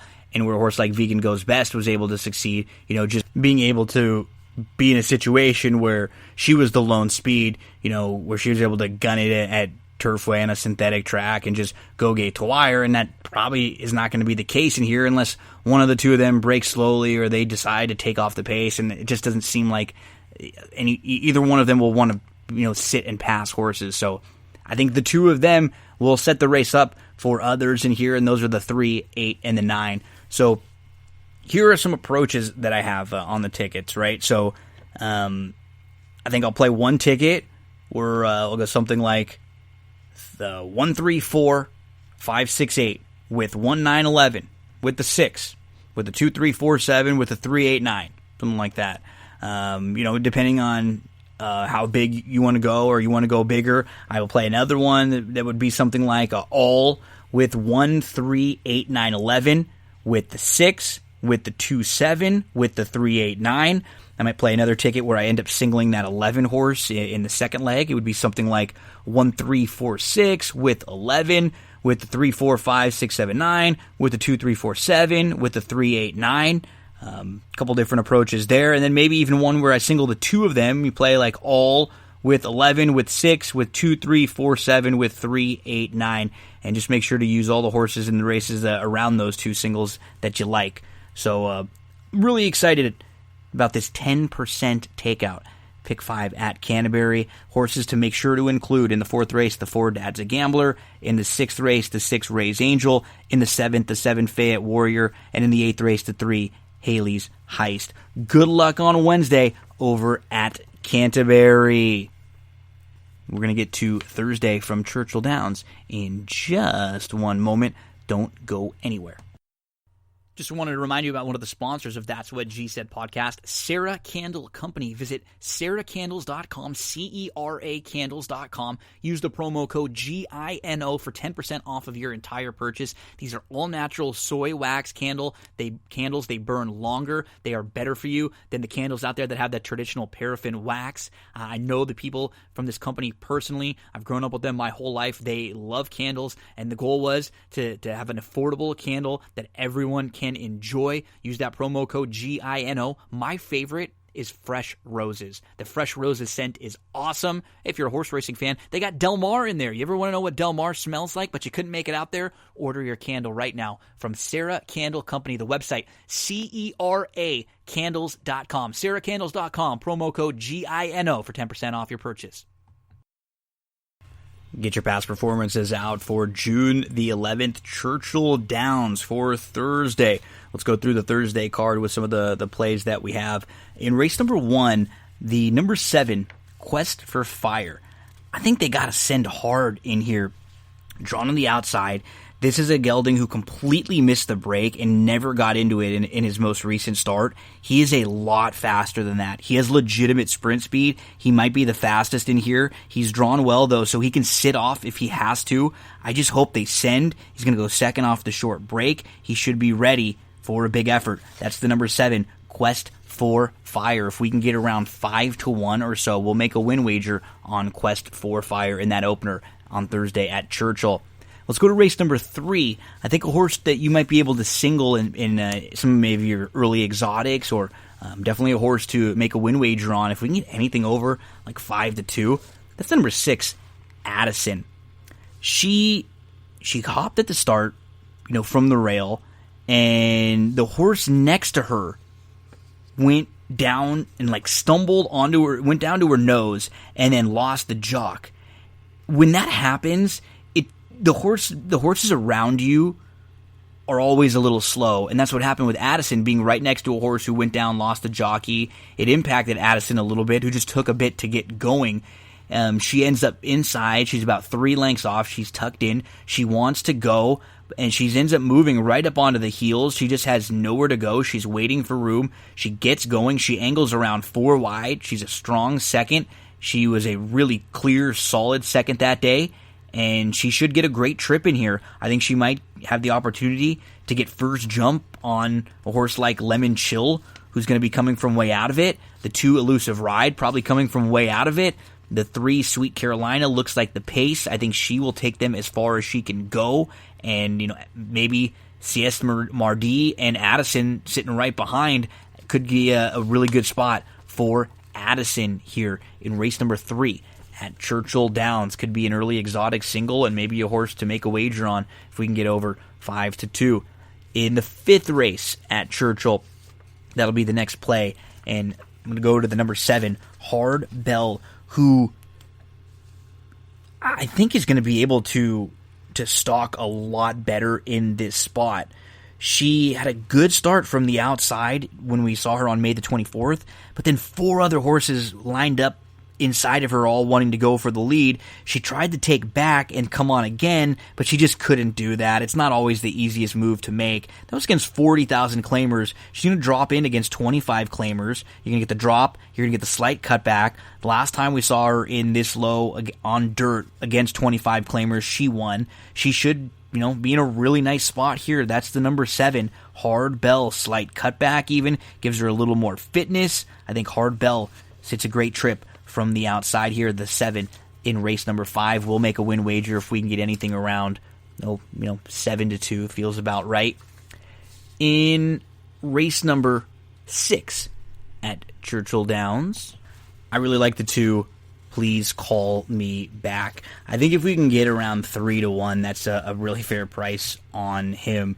He comes out of one of the better 6th place finishes I can remember seeing. He's a multiple stakes placed horse, and he's lost twice to the very, very nice Decorated Invader. Look who he beat in his career debut. He beat Tap It to Win, who's going to be headed to the Belmont now. And now Please Call Me Back comes into a new barn with a jockey who likes to save ground a lot here at Churchill with Lannery jumping aboard. You have a barn, the Eddie Keneally barn, who's excellent with their new acquisitions. And if you're just looking at his last effort, he got hooked 6 wide. He was in between horses. He was bumped around. He was steady going into the turn. And then he got caught 3-4 wide. He was back to last at one point. He has a brutal trip. Then he makes a 5 wide move at the top of the lane. He really wanted to keep trying in that spot. Much different coming in here, saving ground. I think this is a great spot for Please Call Me Back. The number 2, Please Call Me Back. Fancy Liquor obviously has some speed in here, but one or two others push the pace. Please Call Me Back sits a little close. I think Please Call Me Back saves the ground and comes running. Make sure to use this one in your exotics and make a win wager if you can get 3-1. In race number 7, I like the number 9, And Seek. Let's talk about his last start on May the 28th. It was his first start in a couple months. He hadn't raced since February the 6th, so we're talking now actually almost 4 months. And he broke on top. He was a length off, and he looms up. He moves to the lead. Then he's immediately tackled. He tries to battle on from the inside. He really tried hard. He ends up finishing 3rd. That was his first start since February the 6th. And he was his first time at this level, the 50,000 non-2. It feels like this is where he belongs. It seems like he found his home. This is a good spot for him to try to get a victory. He wheels back quickly. He cuts back to 7 furlongs. I think it's going to be perfect with his running style. He should be sitting great.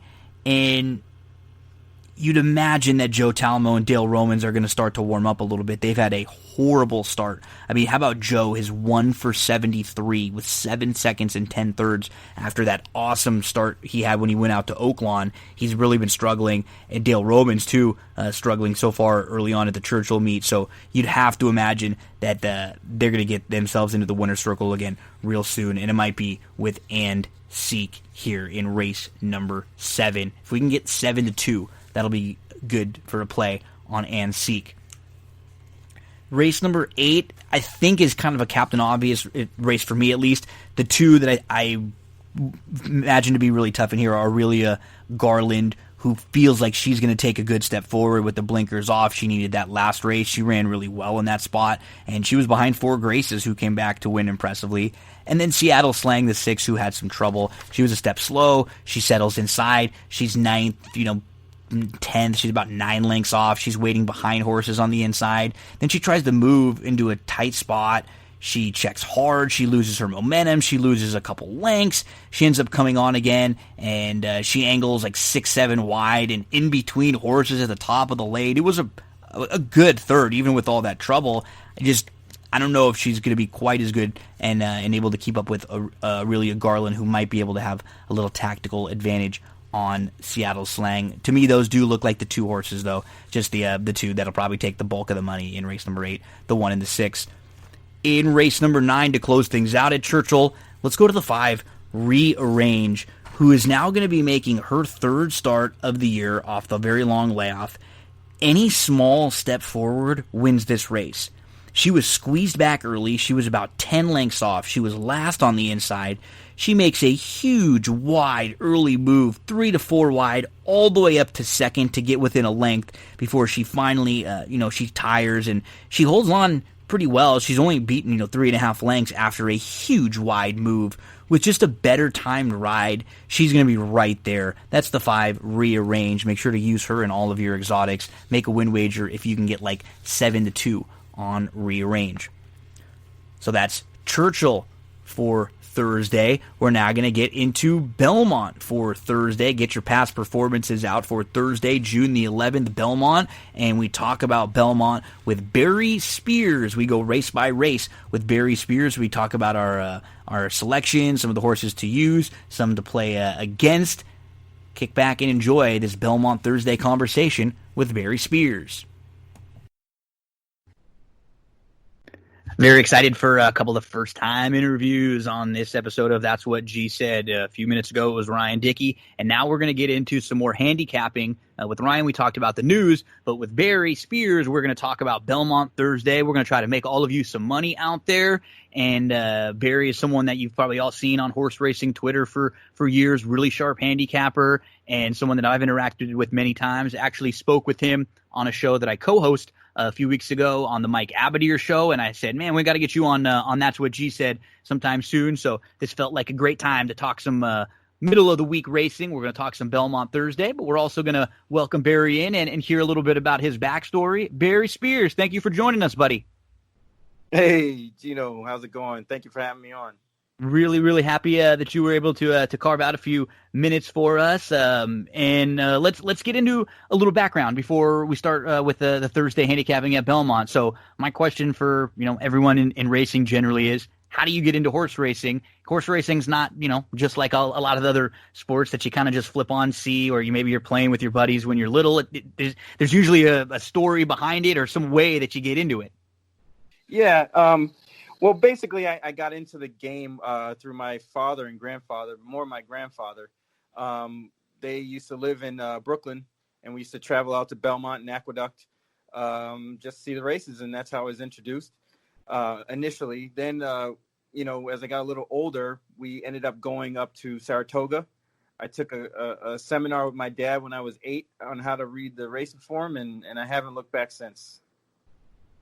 It's so fun. I love baseball, basketball, football, soccer. Not wrestling. I love all sports, but there's just nothing like handicapping a card or a race, or getting there, breaking it down, watching the races, going through all of it. It's just like a puzzle that's different, and some people really, really catch on. And you've gotten into doing some work. You've gotten involved in the contests and stuff now too. You've also done some work for blogging and writing for different places. So you've worn a couple, and you've had a couple different roles in horse racing now. Yeah, it was kind of like a dream come true to get involved as much as I have been. I never thought I'd be doing something like that because I love the game so much, and for such a long time. It was just really cool to be able to meet a lot of people. I met tons of people, created great relationships with a lot of people that are industry movers and shakers. So, it's just icing on the cake to do things like this, podcasts and be able to mix it up with the best in the industry. And that kind of perfectly leads us into the last couple of weeks. You've been a busy man. You've been a very popular man on some really good podcasts that I got the opportunity to listen to. You spoke with, I think, on Stormcat Studios with Caleb Keller and Caitlin Free. And then you were talking with Ken Rudolph, one of the old colleagues of mine from TVG, on his show. And a lot of it was really good stuff because it's very, very topical to everything happening in the world. You discussed a lot of horse racing stuff, which, is your hobby and your bread and butter, but you talked a lot about race, things going on in the world, kind of race and horse racing mixing in. I thought some really, really good conversations. How were those, podcasts for you? And if you want to plug them or mention anything from them, feel free. Sure. Ken is a good friend of mine. We go way back to a few weeks ago. But no, really, we've developed a good relationship. We talk to each other quite a bit. And, we just got to talking with all the events that were going on, that, there needed to be some awareness among the horse racing community. I've known and felt for years that the representation of the African-American community is relatively low, despite, a lot of Black people putting money through the windows. I mean, it's not as well known as it should be, but it looks like people are taking notice and becoming aware that we're out there. We love the game just like everybody else. Same thing with Caitlin and Caleb. They're really great, and it was really even more of a bigger deal for me because they're younger and they're the future of the sport, and they're recognizing these things and addressing them. So, shout out to both of them, and Ken, of course. So, I think, as a country and everything else, we're moving in the right direction. Hopefully we can make those changes and have it become the norm, not just the exception. A couple really great conversations. I highly recommend, if you haven't gotten the chance to listen to those podcasts with Barry, check them out with Caleb, one of my good friends, and Caitlin, and then with Ken, another buddy. Really, really good stuff. They will talk, horse racing in there too, but a lot of the stuff happening in the world, because I think, there's a couple things that just following you in the last few weeks that I've noticed, before we get into to Belmont for Thursday, is that I think the best job that I can do, I'm 33 years old. I am someone who has lived a pretty damn privileged life here in Southern California. I've never had to deal with racism. I've never really had to deal with a lot of the issues that plenty of people across the world have had to deal with. It's just been, things have been pretty good, pretty easy for me most of the time. It seems to me, I don't like that. The best thing that I can do is listen. And I think that's something that you've pointed out a couple different times too. And that's one thing that I think a lot of people out there right now, if you don't know what to say, don't worry about that. Just kind of open your ears and listen to some of your friends, because there's changes that need to be made. And I think things are going in the right direction right now. And just the fact that we're bringing this up, and you mentioned it, we're talking about it now, and we're talking about how it relates to even as far as horse racing, that's a great conversation to be having. Absolutely. You said it best. I mean, listening is one of the best things you can do in this kind of situation, because there's a lot of people that don't understand. I mean, I'm not going to sugarcoat this. There's two Americas here. There's one that I live, and there's one that you live, like you were just explaining. Yep. It's quite different. Although we're same, of same flesh and blood, it's just a different way. Hopefully we can kind of bridge that gap and make things a little bit similar. And that's what I'm hoping for. I mean, even amongst the horse racing community, it's really a microcosm of real life. It is, yeah, society. Yeah, it is. The same things that happen within, the real life sector happens in the horse racing community. So, everybody needs a little bit of healing and some clarity on some things. And like you said, listening is the best thing right now. So there's going to be a lot of people listening to you and I to try to give them some damn winners for Thursday as we shift our focus over to Belmont Park. So before we get into Belmont, where are some of the, how do you play? That's a big question. Where are some of the tracks that you play in particular? And then what are some of the, the wagers that you play? What kind of a gambler are you? I like to play majors, Florida, Kentucky, New York, California. I definitely follow those circuits closely, especially Gulfstream. That's probably the circuit I know best. I do dabble in a little harness, but I'm kind of a high ROI, aspiring handicapper. I want to get in low and get out high. Yep. I want to make my bets small and be accurate and pinpoint, and then get out with a lot of money. That's the goal. A lot of my tickets end up being, like for example, pick four. I rarely make any pick fours that are more than, $40. And you'll play them a few times. Yeah. And I like to pick and choose and be selective on which ones I play that have high return value. So that's part of it. And then, as far as verticals, I like to pick one horse and play a couple underneath, and exactas try to hit the exactas cold and stuff like that. So I try not to waste any bullets, necessary funds yeah, on boxing and doing stuff like that. Yeah, that's one thing that is key, because I try to say this to folks, and I'm not, and sometimes it rubs people the wrong way because it feels like you're getting a little preachy. But I didn't learn the right way to bet immediately, right? I think a lot of us come into horse racing and we learn like, hey, pick the winner of the race, like let's just try to find the winner, and then you start to figure out that, hey, well, if you're just picking the winner or the more likely winner that's a short price every time, that's not going to work out for you. Now it becomes, hey, we got to find the best value price horse in every single race that's got a shot. And I think that's a great point that you mentioned. Also, the way you structure your tickets, people get a little too defensive. Oh, I don't really love this horse, but he's 6-5, so I'm going to throw him in. That's the thing that people get caught up in doing too much. And we as much as handicapping is a part of this, the gambling and how we structure our tickets and how we play it is way more important. Absolutely. I mean, if I was to give somebody some advice on how to improve their betting and handicapping, I guess, I would say there's three things. One, be confident in your picks and your selections and your choices. Secondly, I would say don't be afraid to lose. Because I think people are afraid to lose and they get in a panic and they start adding horses. Scared money. And doing all kinds of things and betting against themselves. and it's just not productive. And the third thing, is I just lost my train of thought.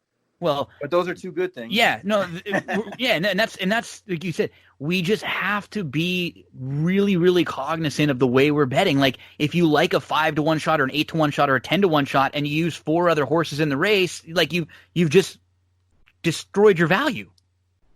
You got to capitalize on that. Maybe single that horse. You spread around it if that's the way you're going to play it. Like, you make sure I think there's too many days when people love a horse, that horse wins, and you don't make money. You have to find a way to do that in racing. Yeah, I mean, that's the name of the game. I mean, this was the third thing, is to remember that this is a betting game, not so much a handicapping game. Great point. And people get lost in the shuffle when they, tend to, handicap too much and don't spend enough time constructing tickets or having a betting strategy. And that's really key, at least for me, in going forward, because, you don't want to waste your time doing something that's not going to make you money. Have a game plan. Whatever you're doing, you have to have a plan going in. If it doesn't hit, that's fine. If it doesn't work, but you have to have an approach and key in on it. That's a great point that you mentioned. And let's get to Belmont Park for Thursday, right. And we'll talk about we'll go through each of the races. We'll spend probably a little more time on some than we will on others. If there's a race that we don't love, we can just quickly mention a horse or two we'll use and then move on. But if you're a pick 5 player, you're probably starting in that early pick 5 at Belmont in race number 1. It's going 6 furlongs, maiden 40s in here. Who are some of the horses you look to? I thought the chalk here might be a little bit too tough for these. Mm-hmm. And it's Eagles Palace number 8. Just looking at his past performances, he's got speed. He's cutting back in distance, going turf to dirt, which kind of I'm not enthused at that, but he's taking a pretty decent drop. Yeah. It's not ideal. I don't like these kind of drops necessarily, but there's really not much in here. It's true. The other horse that kind of caught my eye was the horse outside of him, and it's Warfront Fighter, the 9. Looks kind of interesting. Checked early last time, got in a little trouble. Kind of with his friends here today, or on Thursday. So I expect an improved performance, even though the past performances don't look that great. He's 4-1 on the line. I expect you probably will get about that, maybe 3-1. So if you're inclined to bet against the favorite, that's where I would go. Just another point to mention, we're recording this on Tuesday evening, and it'll be out later Tuesday by early Wednesday. So it's a little early. Some things may change, obviously, between now and then, but I always like to put the shows out a little as early as possible, and then people get the opportunity to listen to them and make any adjustments that they might need. The only other horse I would mention to maybe use in your pick fives, depending on what your approach is going to be, would be the 2. I don't. You said this isn't a great race. You hit the other 2 horses, are the only other 2 that I would think of. I would look at the December 12th race and maybe give him an opportunity coming back to the dirt. That was against Maiden Specials. He really wasn't bad. He kind of moved up and split horses. It was a fine second. But this is just not a strong race. This is not a favorite like Eagles Palace that I would be really trying to beat. And I think you mentioned the other horse, Warfront Fighter, especially considering how well Irad Ortiz was riding in the first week or so at Belmont Park. He just was dominating over there. So nothing too outside the box in that opener at Belmont Park as we move to race number 2. These are $50,000 claimers, non-winners of 3, lifetime, 6.5 furlongs, the distance here. Where do you start? I really actually like one horse in this race and one horse only, and it's I don't think I'm going to butcher this name, but Cavaradossi. Nice. That's the same. We're on this one together. Top selection. There we go. Yeah, second start. For a good barn. I mean, he's coming off a layoff, but this is his second start with Chris Englehart. He won it at this tricky distance before. Yep. Back in January at Aqueduct. I just the way this race shapes up. There's enough speed in here where he can possibly get a perfect trip if ridden properly. I'm expecting Junior Alvarado to get him in a good spot, and he's going to get first run coming around that long bending stretch, far turn to really make a run here. I think this horse is really nice. 8-1 would be great. I'm guessing he's probably going to get bet down a little bit. Yeah, five would be okay too. I'll take it. And he's the type of horse who maybe you build some exotics around. He's got the most recent race too. It's back in March, but it's actually the most recent of anyone in the field. And you hit, I think, the perfect points. He feels like he's going to work out a great trip. He has enough speed to put himself in a spot, but then he can sit, and he's proven at the distance. I like him too. I have him on top. I might even be singling him on one of my tickets. And I generally will play like 2 tickets, and maybe like single in a couple different, in like one, and then single in a different spot maybe on the other, or a couple different tickets where I'll maybe single both of them and spread out. This will be one of those horses that if he's over 5-1, I'm going to bet him to win. And he might be a horse to build exotics around.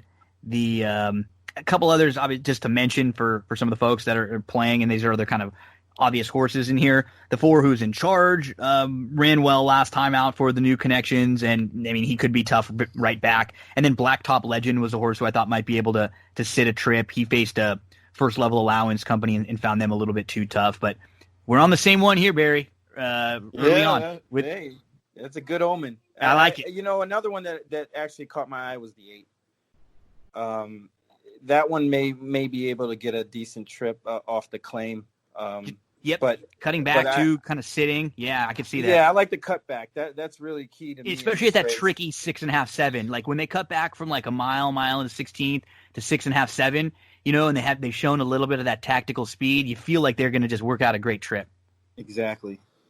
And that is the horse, the 8 in race number 2 that we were just talking about. So a race where we both land on the same horse, and if we could get this one home early on, it'd be nice because we'll probably have a few bucks on him on the win end and in some of the other exotics, and would be very well covered in some of the other races as we move to race number 3, 25 non-2s in here.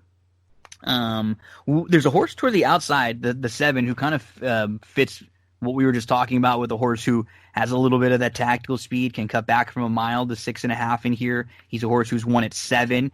He's tried 6.5 a few times, but a couple of them were early on last year where he's better now. He's just a better horse now. He's figured things out a little bit. He's one of the horses who I'll be using in some of my exotics. That's the 7, Dr. De Vera's Way, who are some of the horses you look to in this race. Man, we must be on the Psychic Friends Network. There we go. I like that horse as well. Nice, great. Yeah, I'm in total agreement with you. I think, like you said, the little layoff here probably did him a lot of good. He's been steadily working. I think this horse is going to be ready to roll. I don't know who the trainer is, but Those are the ones that usually bring in prices when they super come capable in. barn. They can win with the right horse too, Right. And just kind of one of those where if this horse was in a different barn, we'd probably get half the price we're going to get. So it might just be a positive for us even. Yeah, and then the other horse that kind of caught my eye, you know, in case something weird happens, is Luxury Suite. Yes, I agree. I just thought that horse is just gonna, you know, under normal circumstances, gonna have too much to do. Just a dead closer. You know, and this race does have a little potential, a little bit of chaos where that horse can just, you know, it falls apart out front and he picks him up. And Future Book definitely, you know, I think the race kind of goes through that horse, but definitely vulnerable. Yep, he's got to go from the inside so that it forces him a little bit. And as you said, he maybe a Future Book, and then you could even see Caden's Courage, Dangerous Edge, Ventus. These horses could all get caught up. I'm glad you mentioned Luxury Suite. I'd like him even more at 7, 6.5. I'd give him a shot, and maybe as a first-time gelding, he can be a little more focused now on the drop. We've kind of saw this race very similar too. I had 7, 1A, 2 as my 3 horses in here to possibly use, and the 7 as the top selection. Dr. De Vera's Way in that third. So seeing the ball pretty similarly so far in the early part of that Belmont card. We move to race number 4 here. I thought this was a fun race to handicap. This is a good maiden special weight race with a couple legitimate horses in here. You have the 3 horses to the outside who all ran pretty well in their most recent start. You have the 2 who was only beaten a neck last time out and gets a very good speed rider jumping aboard in Kendrick Carmouche, excellent on the pace. You have a first-time starter for Nevin for JMS, who's bred very well with a strong pedigree, good first-out barn, steady pattern. You can make cases for someone here, but Cousin Andrew is the heavy favorite on the morning line. Yeah, deservedly. I think so too. Yep. I think that horse is definitely, you know, once this horse gets the idea of what's going on, I think this horse would be pretty nice. However, I don't think Thursday is the day for this one.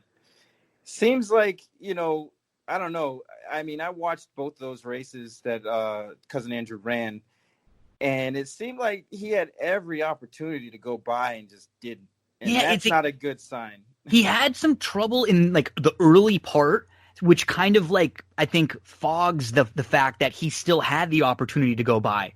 You know, like he once he got out and angled around, it was almost like in his last race. I don't even want to call it trouble. It was like he ended up kind of getting shuffled a little bit, and then it worked out perfect. I mean, there were 6 horses in the race, and the 5 of them lined up across the track at the top of the lane. He had every opportunity to kind of go around and go by, and I never felt like he was going to get by that horse, even if they would have had another furlong or 2. Yeah, I mean, that's definitely one way you could see it. You know, I just thought he'd probably be a finisher, and he didn't. Mm-hmm. You know, that's just where I disagreed. But this field kind of lacks a little bit of speed, and my selection, the horse I like is Own It If You Want It. Yeah, I can see that with Kendrick Carmouche. I mean, he's getting on board, which you know takes him up a couple of notches because he's a speed rider, you know, and that's who the guy you want on the lead. I don't see too many horses running with him. I don't either. Maybe the one, but I don't think the one wants that kind of trouble up front early, you know, and ruin his whole chance. And Creed, who I think has a future, is kind of like the wild card here, coming from Tampa in a race that wasn't all that great and couldn't get the job done.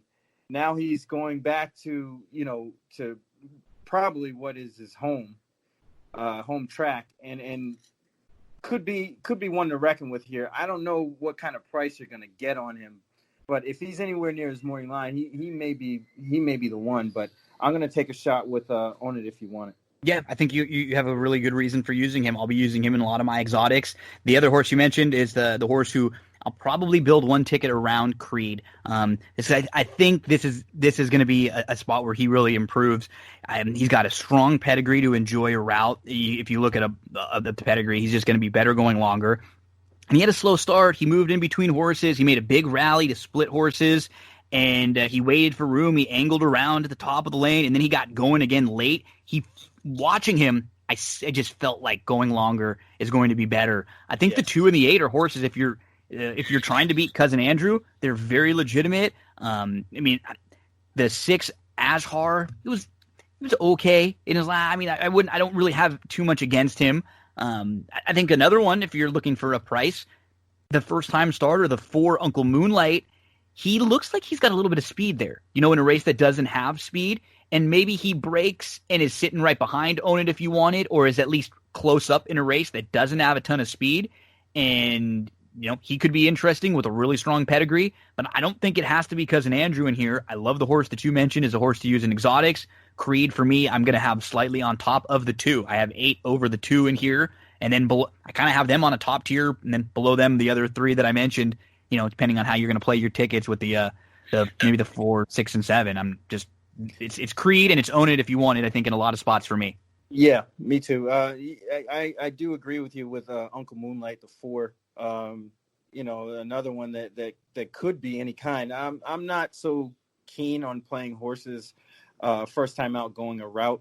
I agree. It's tough on the dirt. It's tough to do. Yeah. But I see the bullets. One back on May 19th, one on May 30th. It's just an interesting spot for that horse to show up. So that one, you're probably going to get your price if you like that horse. Yeah, and maybe more of a horse to keep an eye on down the line. Maybe you use him underneath in a couple spots if you're playing, Exactus Tri Super or something like that. But I do think he's got a good future, and that's Uncle Moonlight in race number 4. We move to the 5th race, and we're going to see a horse in here who is graded stakes placed. And after her debut win, she won by 12 at Gulfstream. She was the heavy favorite in the Devona Dale. She lost to a nice horse in Tonalist Shape there. And then she ran into the buzzsaw known as Swiss Skydiver in her last start. And Swiss Skydiver has won 3 races in a row. So I think from how you approach this race, I think you kind of have to start with Spice is Nice and say, are we using her or are we playing against her? She's going to be a heavy favorite in this spot. Yeah, I mean, obviously the race goes through that horse. If she shows up, if you take out that last Gulfstream Park Oaks race, I mean, she's top notch here. Yep. I can definitely see somebody being skeptical and saying that she may not show up. It's certainly possible, but I'm not going to play with any fire here. I think she's the horse to beat. She's classed in all these and should thump this field. I agree. I'll probably have 2 pick 5s. One of them I'll single her, and then maybe the other one I'll single Creed, and then use a couple others in case she were to get beat. But and even in her last start, it wasn't as good as the first 2. But you know what? She got bumped hard. She was in some traffic. She had to take up, and then she lost some ground. She was wide. She's kind of 10 lengths. She was all over the place. 10 lengths off. She was chasing a filly who went gate to wire in really slow fractions. So I expect her to be a lot closer today. I think they got to get more aggressive with her like they were in some of their first couple starts where she just got to be closer, get a little more aggressive, and just kind of handle her like she's the best horse in this field. I wouldn't be shocked if she's really close. She's a horse that I wouldn't talk you off singling in a pick 5 situation. And then if you want to play others, if you want to try to beat her, the 2 Master of Hope was pretty impressive first time out. And the 2nd, 3rd, and 4th place horses that she beat, or the 3rd, 4th, and 5th place horses, have all come back and won out of that race so far. So it's been a good race. The 6, I thought maybe has a little bit of speed and could steal the race. And the 3, Alondra, blinkers on. This filly was so good first time out, and she's just never really been able to kind of put it all together, and she's lost a lot of her speed. She's a wild card. I'm not going to get cute. I think you said it the best. This feels like a good spot for Spice is Nice to get right. Yeah. It looks like this is the race before the real one they want. Mm-hmm. So, the 7 kind of caught my eye a little bit, stretching out. Definitely it was improved. But was in that Master of Hope race back in February. So, Master of Hope definitely looks like probably the likely upsetter if there is one. Yeah, we moved to race number 6, and I couldn't really get too outside the box in this field either. I thought there were 3 horses that kind of stood out to me, the 5, 6, and 8, and they're probably 3 horses that are going to take a lot of the money in here in particular. Merlin's Muse. They're just there are a lot of horses that don't have very much proven turf form, and they're real major question marks in that sense.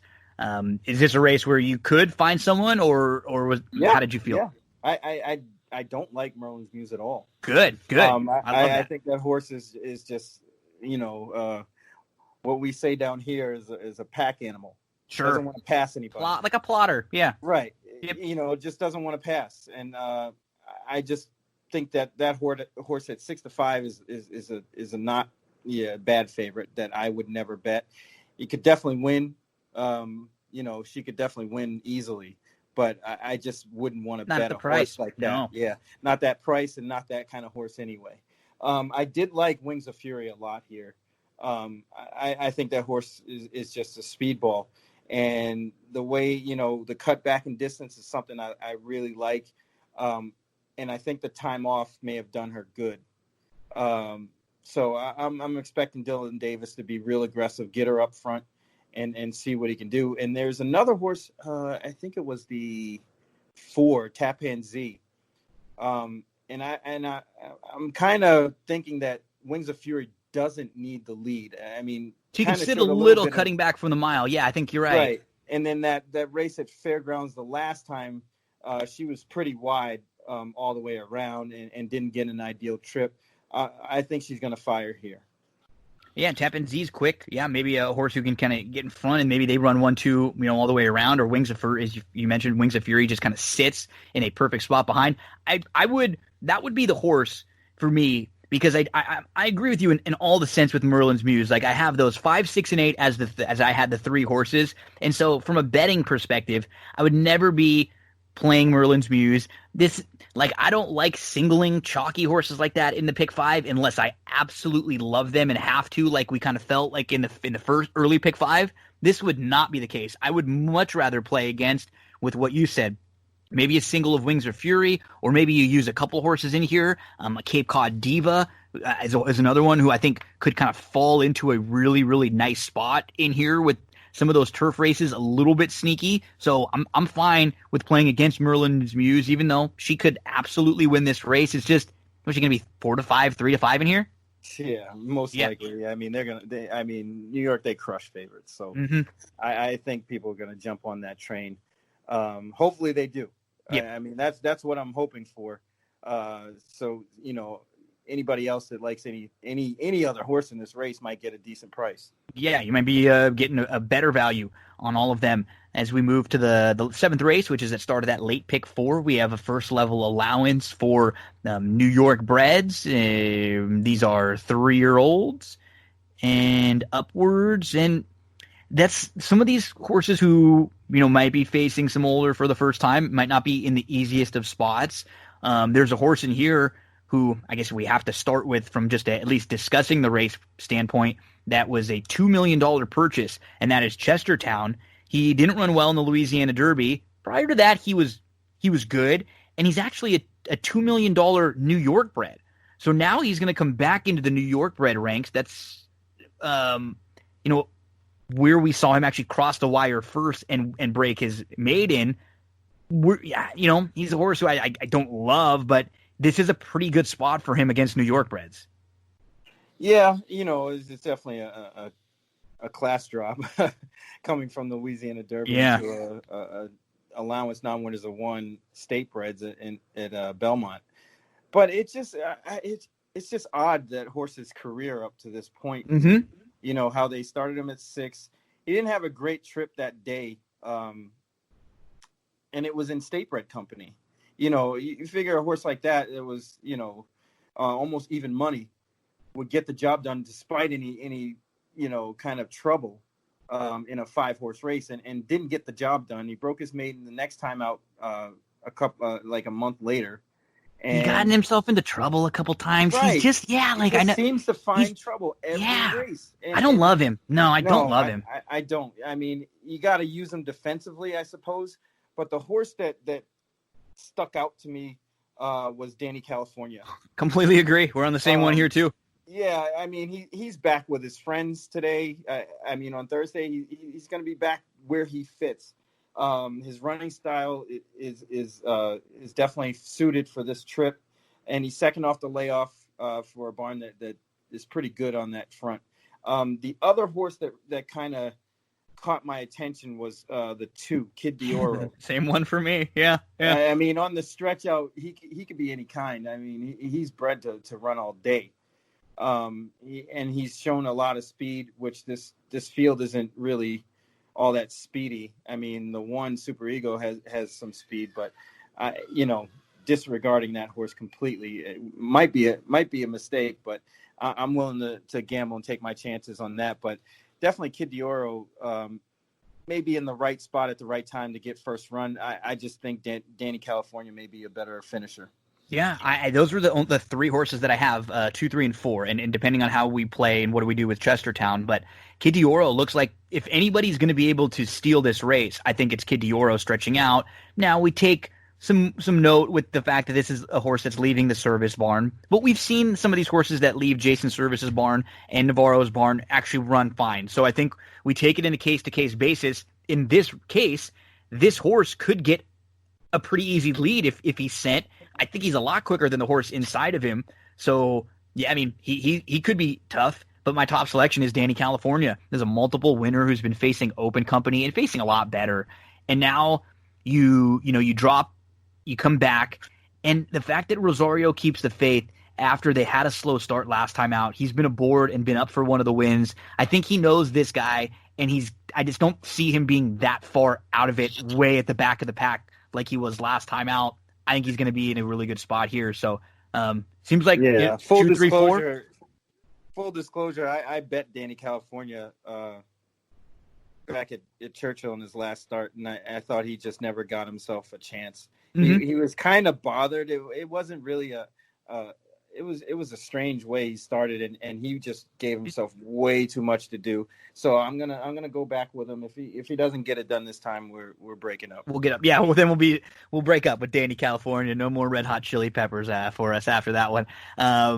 Yeah, it's a good spot. So those are the 3 that I'll be kind of building some of my exotics around. In particular, the 3 Danny California there. We move to the 8th race at Belmont. It is a first level allowance going 1.25 miles, which is interesting about that. So that's a distance that I think you get a little separation from some horses who might really want to go very long, other horses who might not want to go very long.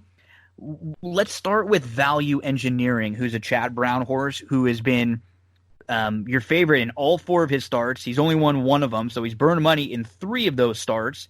And he hasn't run bad, but you get a lot of horses like this in the Chad Brown barn. They get over bet.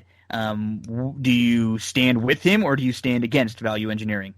I don't particularly like this race, but I don't particularly like Value Engineering. Yeah. Just for the reasons that he said. I mean, he looks great on paper. I mean, these kind of horses get bet way down, and I think this one's going to get the same treatment again on Thursday.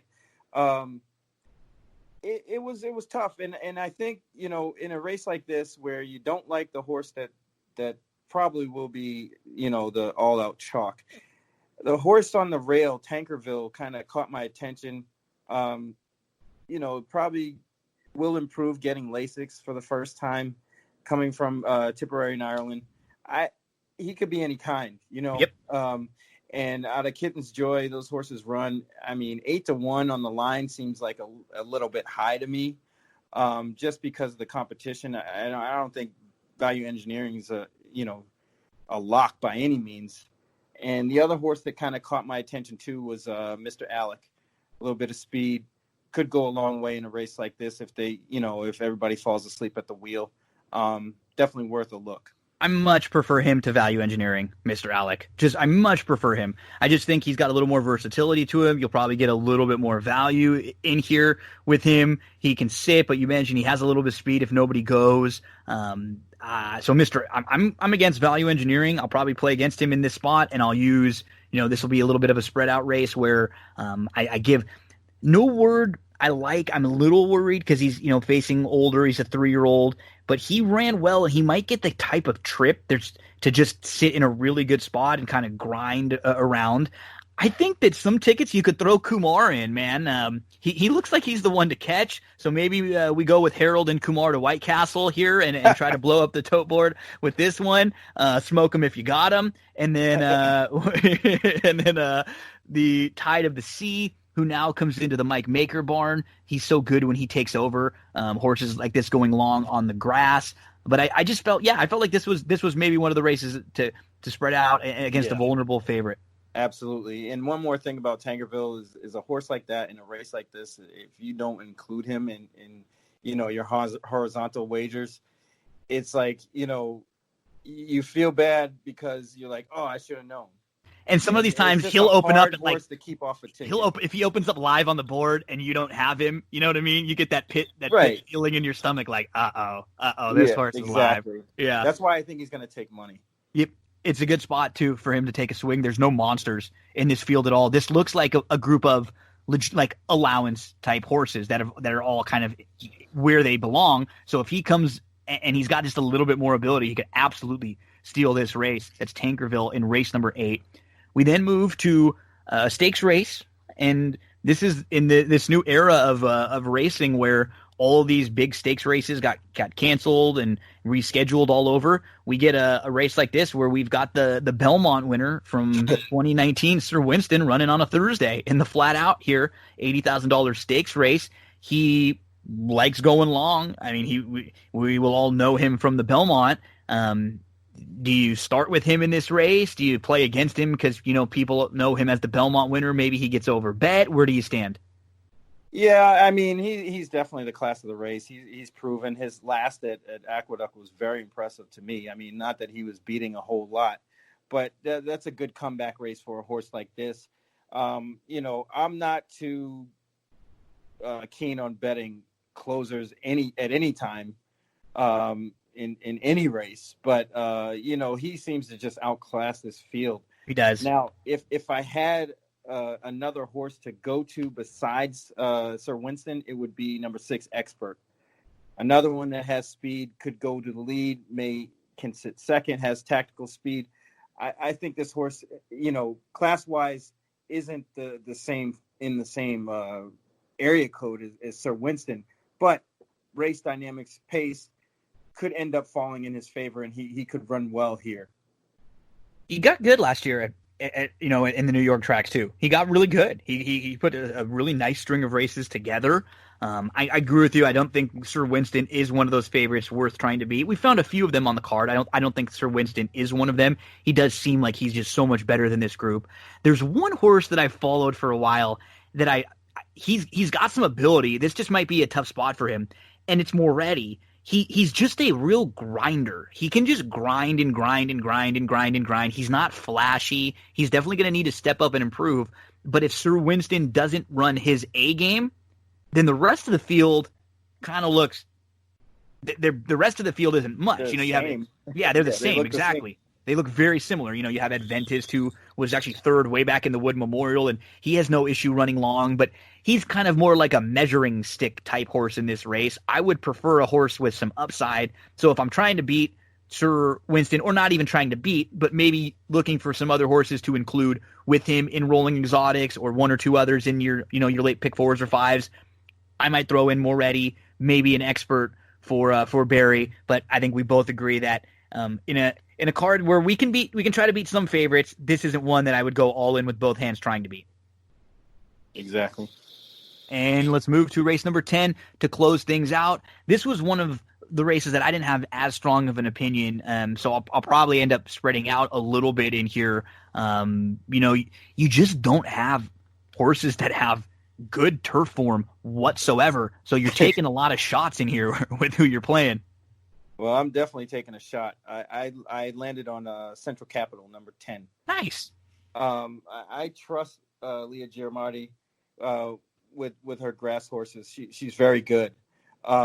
They tried to get this horse on the grass twice last summer at Saratoga, and it just didn't happen, and the horse didn't run very well. I don't think that's any indication of what this horse's true ability could be. The dam has 2 winners from 3 starters and 2 turf winners. So there's some potential there for a horse that could kind of has some muddied up form that could, wake up on the grass.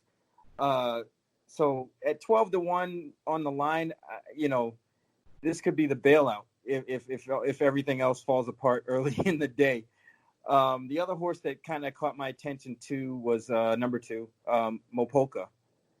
Kind of the similar situation, just kind of had a run around the track out of Uncle Mo, who, all of his horses run pretty good. Carlos Martin, is very good with turf horses as well. I think the layoff may have done this horse good, got a little education.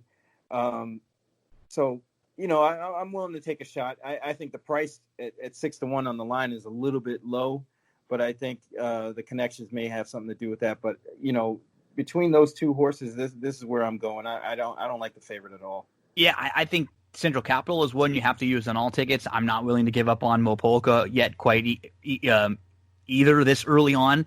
And then, I'll be using them with maybe just a few others. I thought Wild North for a barn that we don't know a whole heck of a lot about, but this horse ran really well, probably the best or very close to the best grass race of any horse in this field. Last time we saw her, that was back in September of 2019. So a lot of question marks to ask with her, and she's drawn towards the outside, but there just isn't much in this group. I'm glad you take a big swing with Central Capital because there's plenty of reasons to like. Those are just much better races, and we know that these connections wanted to get this filly on the grass a couple different times. I think you have to use her. The 3 is a logical horse that a lot of people will include. She has what is the best grass race of anyone in this field, and that was on November the 29th, where she was just defeated by a neck. So she's probably the one that you have to beat in here. The 5, Dilly Joe, is going to get a little bit of money going long first time out for Linda Rice. I'm sure the 7 will take a little bit of money with Irad Ortiz jumping aboard, and maybe you get a little bit of speed with the 8. But this is, you've got a strong opinion, and I think what you're doing is great. Is like if you can key in on that, or maybe just use 1 or 2 horses in here to close. This is going to be a race that feels like a race that a lot of people spread out, and you kind of want to try to zig when other people are zagging. Right, and that's the thing with this race too. My third selection actually was number 1, Magical Romance. Didn't run that bad on the turf, in all his turf tries. Then they dropped the horse for 25, which was a little strange, and he didn't run a step. Then stepped him back up in the maiden special weight, and the horse runs.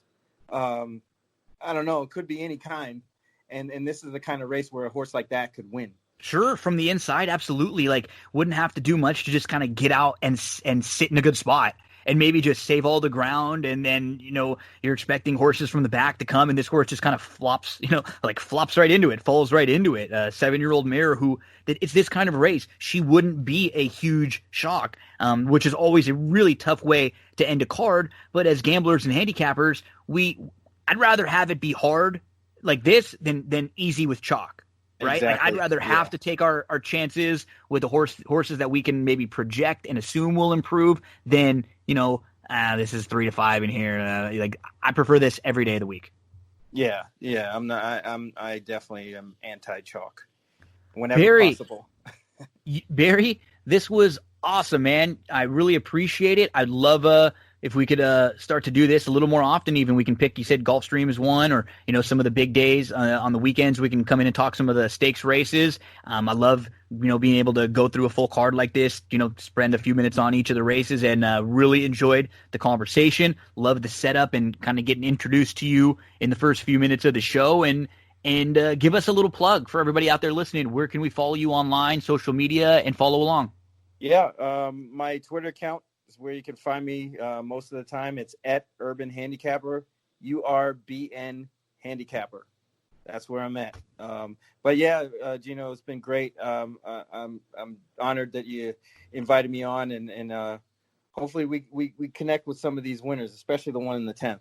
Yeah. We had a couple. The 10th would be nice for you, and in races 2 and 3 early on, we see pretty similar. I think Cavadarossi, Dr. De Vera's Way, and Danny California, any of them would be nice races where we could connect together and beat some short price horses. So yeah, not a bad little Thursday card there at Belmont. Barry, thank you so much, buddy. I hope you have a great week. We'll be talking all Thursday throughout this card, and as you said, let's make some money for the folks out there.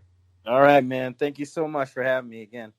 That was Barry Spears. You heard all the ways you can follow him online. Don't go anywhere, folks. We're just going to take a quick break. We're going to hear from one of our sponsors, and we'll be right back on That's What G Said. And a big thank you to Barry. Fun conversation there about Belmont's Thursday card. Just a couple overall thoughts I wanted to hit just to kind of recap some of my plays there. So in race number 1, the 2 point of humor would be, the one to include in some of your pick fives. If I can get like 4-1, maybe a win wager.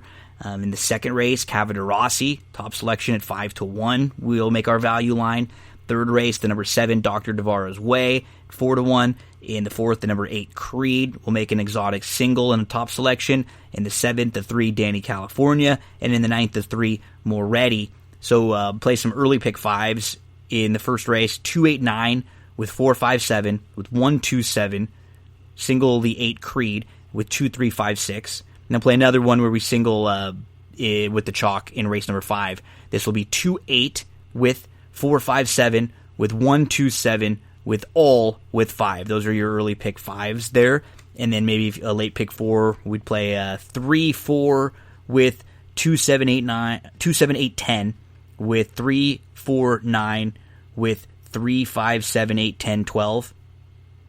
Maybe something like 2-3-4 with 2-7-8-10 with 3-4 with 3-5-7-8-10-12. Just a quick recap of some of those Belmont Thursday plays. Once again, a big thank you to Barry. Let's close things out and recap what happened over on WWE NXT TakeOver in Your House. I thought it was all in all a good show. I mean, most of the NXT shows are really good as far as the in-ring quality. And this one was fun because you got that nostalgia, too. I mean, we opened things up with Todd Pettengill. He looked good. The old WWF host from, the middle of the 90s. And he was a big fixture in the In Your House era. So it was fun to see him back there for, that nostalgic feel. It was the first, it's been 25 years since the first In Your House. So very cool. I thought the setup was cool. And they didn't, overdo it like WWF can do sometimes, right? Where they really, get behind a theme or an idea and they just pump it. That wasn't the case with the In Your House thing. There were just some fun, nostalgic moments, and we got that cool house setting. Show kicked off with the 6-woman tag. It was Candice LeRae, Dakota Kai, and Raquel Gonzalez versus Mia Yim, Tegan Nox, and Shotzi Blackheart. Pretty good, quick-paced opening tag here. The women all pretty much got their spots in for the most part. They worked on Shotzi for a while, and I believe it was Tegan Nox picking up the victory here. So the team of Mia Yim, Tegan Nox, and Shotzi get the win. Pretty good match to just kind of open the show up. Then we went to Finn Balor versus Damian Priest. I think this was my favorite match of the night. I mean, this in the main event, the women's triple threat, I liked quite a bit too. But this was excellent. There was one spot that was just brutal where Priest was setting up Balor. Priest was on the ring apron, and he was, he had Balor, what he looked like was in the razor edge, and he was going to throw him from the ring apron onto the steps that he had set up. And Balor was able to kind of duck, and it ended up countering the spot. And it was really, really brutal looking spot that Priest hit. And this was the best match that I've ever seen for Priest. These guys had really good chemistry. So if you haven't watched this show, this is definitely a match to go back and check out. I thought it was really, really good. And one of my major gripes with NXT right now is that it's just become a little bit stale because it feels like we've had some of the same people towards the top of the card for a long time now. I think Damian Priest could be a new fun face to mix in with some of these other new faces. We then got to the Johnny Gargano versus Keith Lee match for the NXT North American Championship. Fine match, right? No knocks on the match whatsoever. This match actually went 20 minutes. The other Finn Balor Priest match went 13:07, and the women's tag to start went just under 10 minutes at 9:50. Nothing wrong with this match. It just felt like the dynamic was a little bit, what we say, ass backwards, where you have Keith Lee, who's the much bigger guy, but he's the babyface. Johnny Gargano, who's much smaller, but he's the heel. And Johnny isn't a heel. He's doing a damn good job trying to get over as a heel, but he's a babyface. He's a babyface that we love to cheer for, that has been great and been the heart and soul of NXT for a while, but he's done everything you have to do in NXT. It just feels like Johnny. It feels like the Undisputed Era. It feels like Ciampa, even Finn Balor. They're going to give you good matches. They'll do a fine job with whatever you give them, but that's not what NXT was, right? It didn't feel like it was meant for some guys to be forever. It was always kind of supposed to be a stepping stone moving forward to the main roster, Raw and SmackDown. Keith Lee retains here with the powerbomb and the Big Bang Catastrophe for the pinfall, 20 minutes and 35 seconds. Nothing wrong with that match, just kind of weird dynamic there. Then we had the backlot brawl, and I was expecting a little bit more from this. It was really more of just kind of a regular wrestling match that was filmed in this new cinematic way.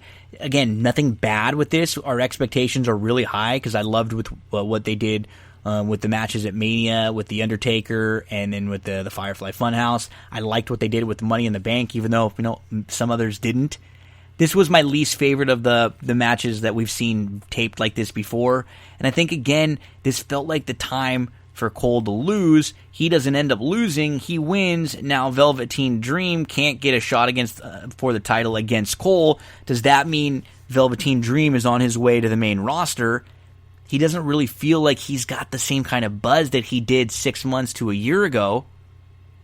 But he could be a huge star if treated right up on the main roster. What more does the Undisputed Era need and Adam Cole need to do here? And maybe he won this match because they're going to be waiting for Adam Cole to get squashed by this next man. And that's Karrion Kross, who we saw basically squash Tommaso Ciampa in a 6-minute, elongated beatdown. They put this guy over dominant.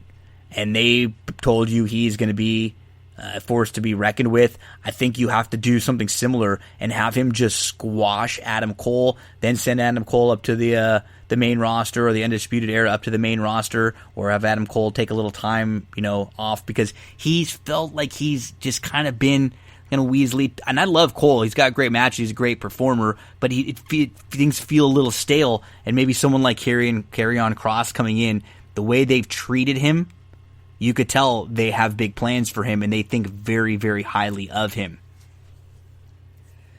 The main event was the women's triple threat match. It was Charlotte Flair versus Rhea Ripley versus Io Shirai. Now, these three are awesome. They're great. I like Io. I have no problem with Io winning the title in a vacuum. I just don't like this booking.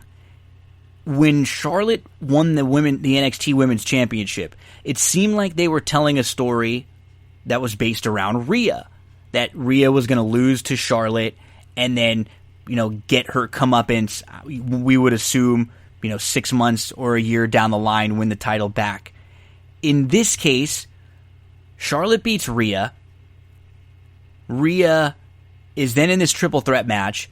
She gets pinned. Yes, she gets pinned while she was in a submission by Io. Io now wins, and now the story seems like it's sort of Io moving forward and maybe Io and Rhea, but I don't think it feels like there's still some closure that Rhea needs to get from Charlotte. I don't like the way they told this story.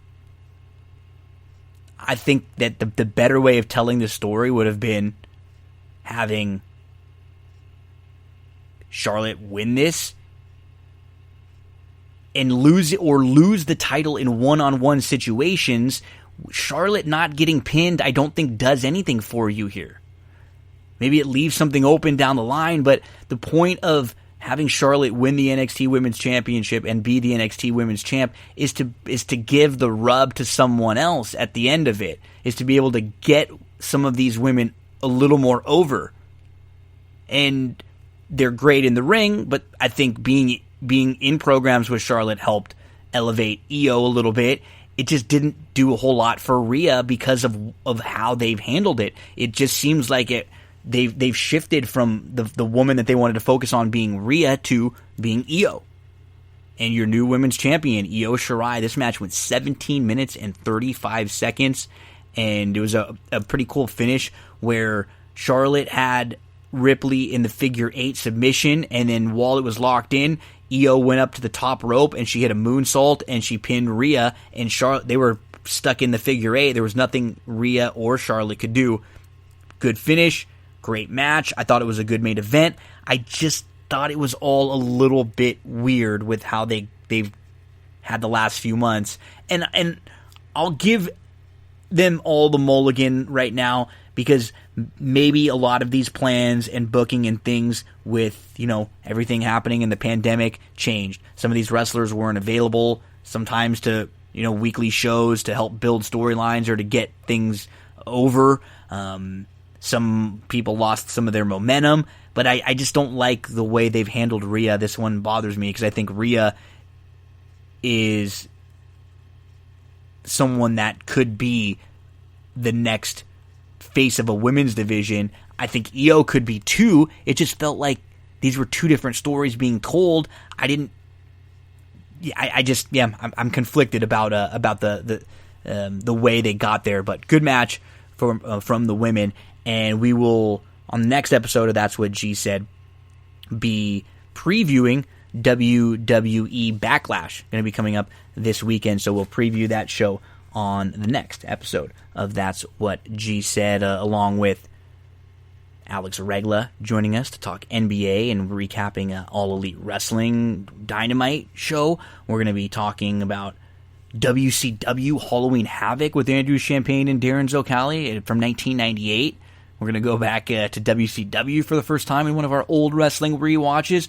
We'll have some weekend horse racing from all over, some of the stakes races for the weekend, and we're going to talk some Lone Star racing for Sunday. So you get ready for another packed episode of That's What G Said coming up later in the week. Thanks again, folks, for tuning in. Make sure to get on over to YouTube, iTunes, SoundCloud, Spotify, anywhere you can. Subscribe, rate, review for the podcast. A big thank you to Ryan Dickey. A big thank you to Barry Spears for joining me on this episode. Let's close things out with Joey Cleveland singing That's What G Said theme song.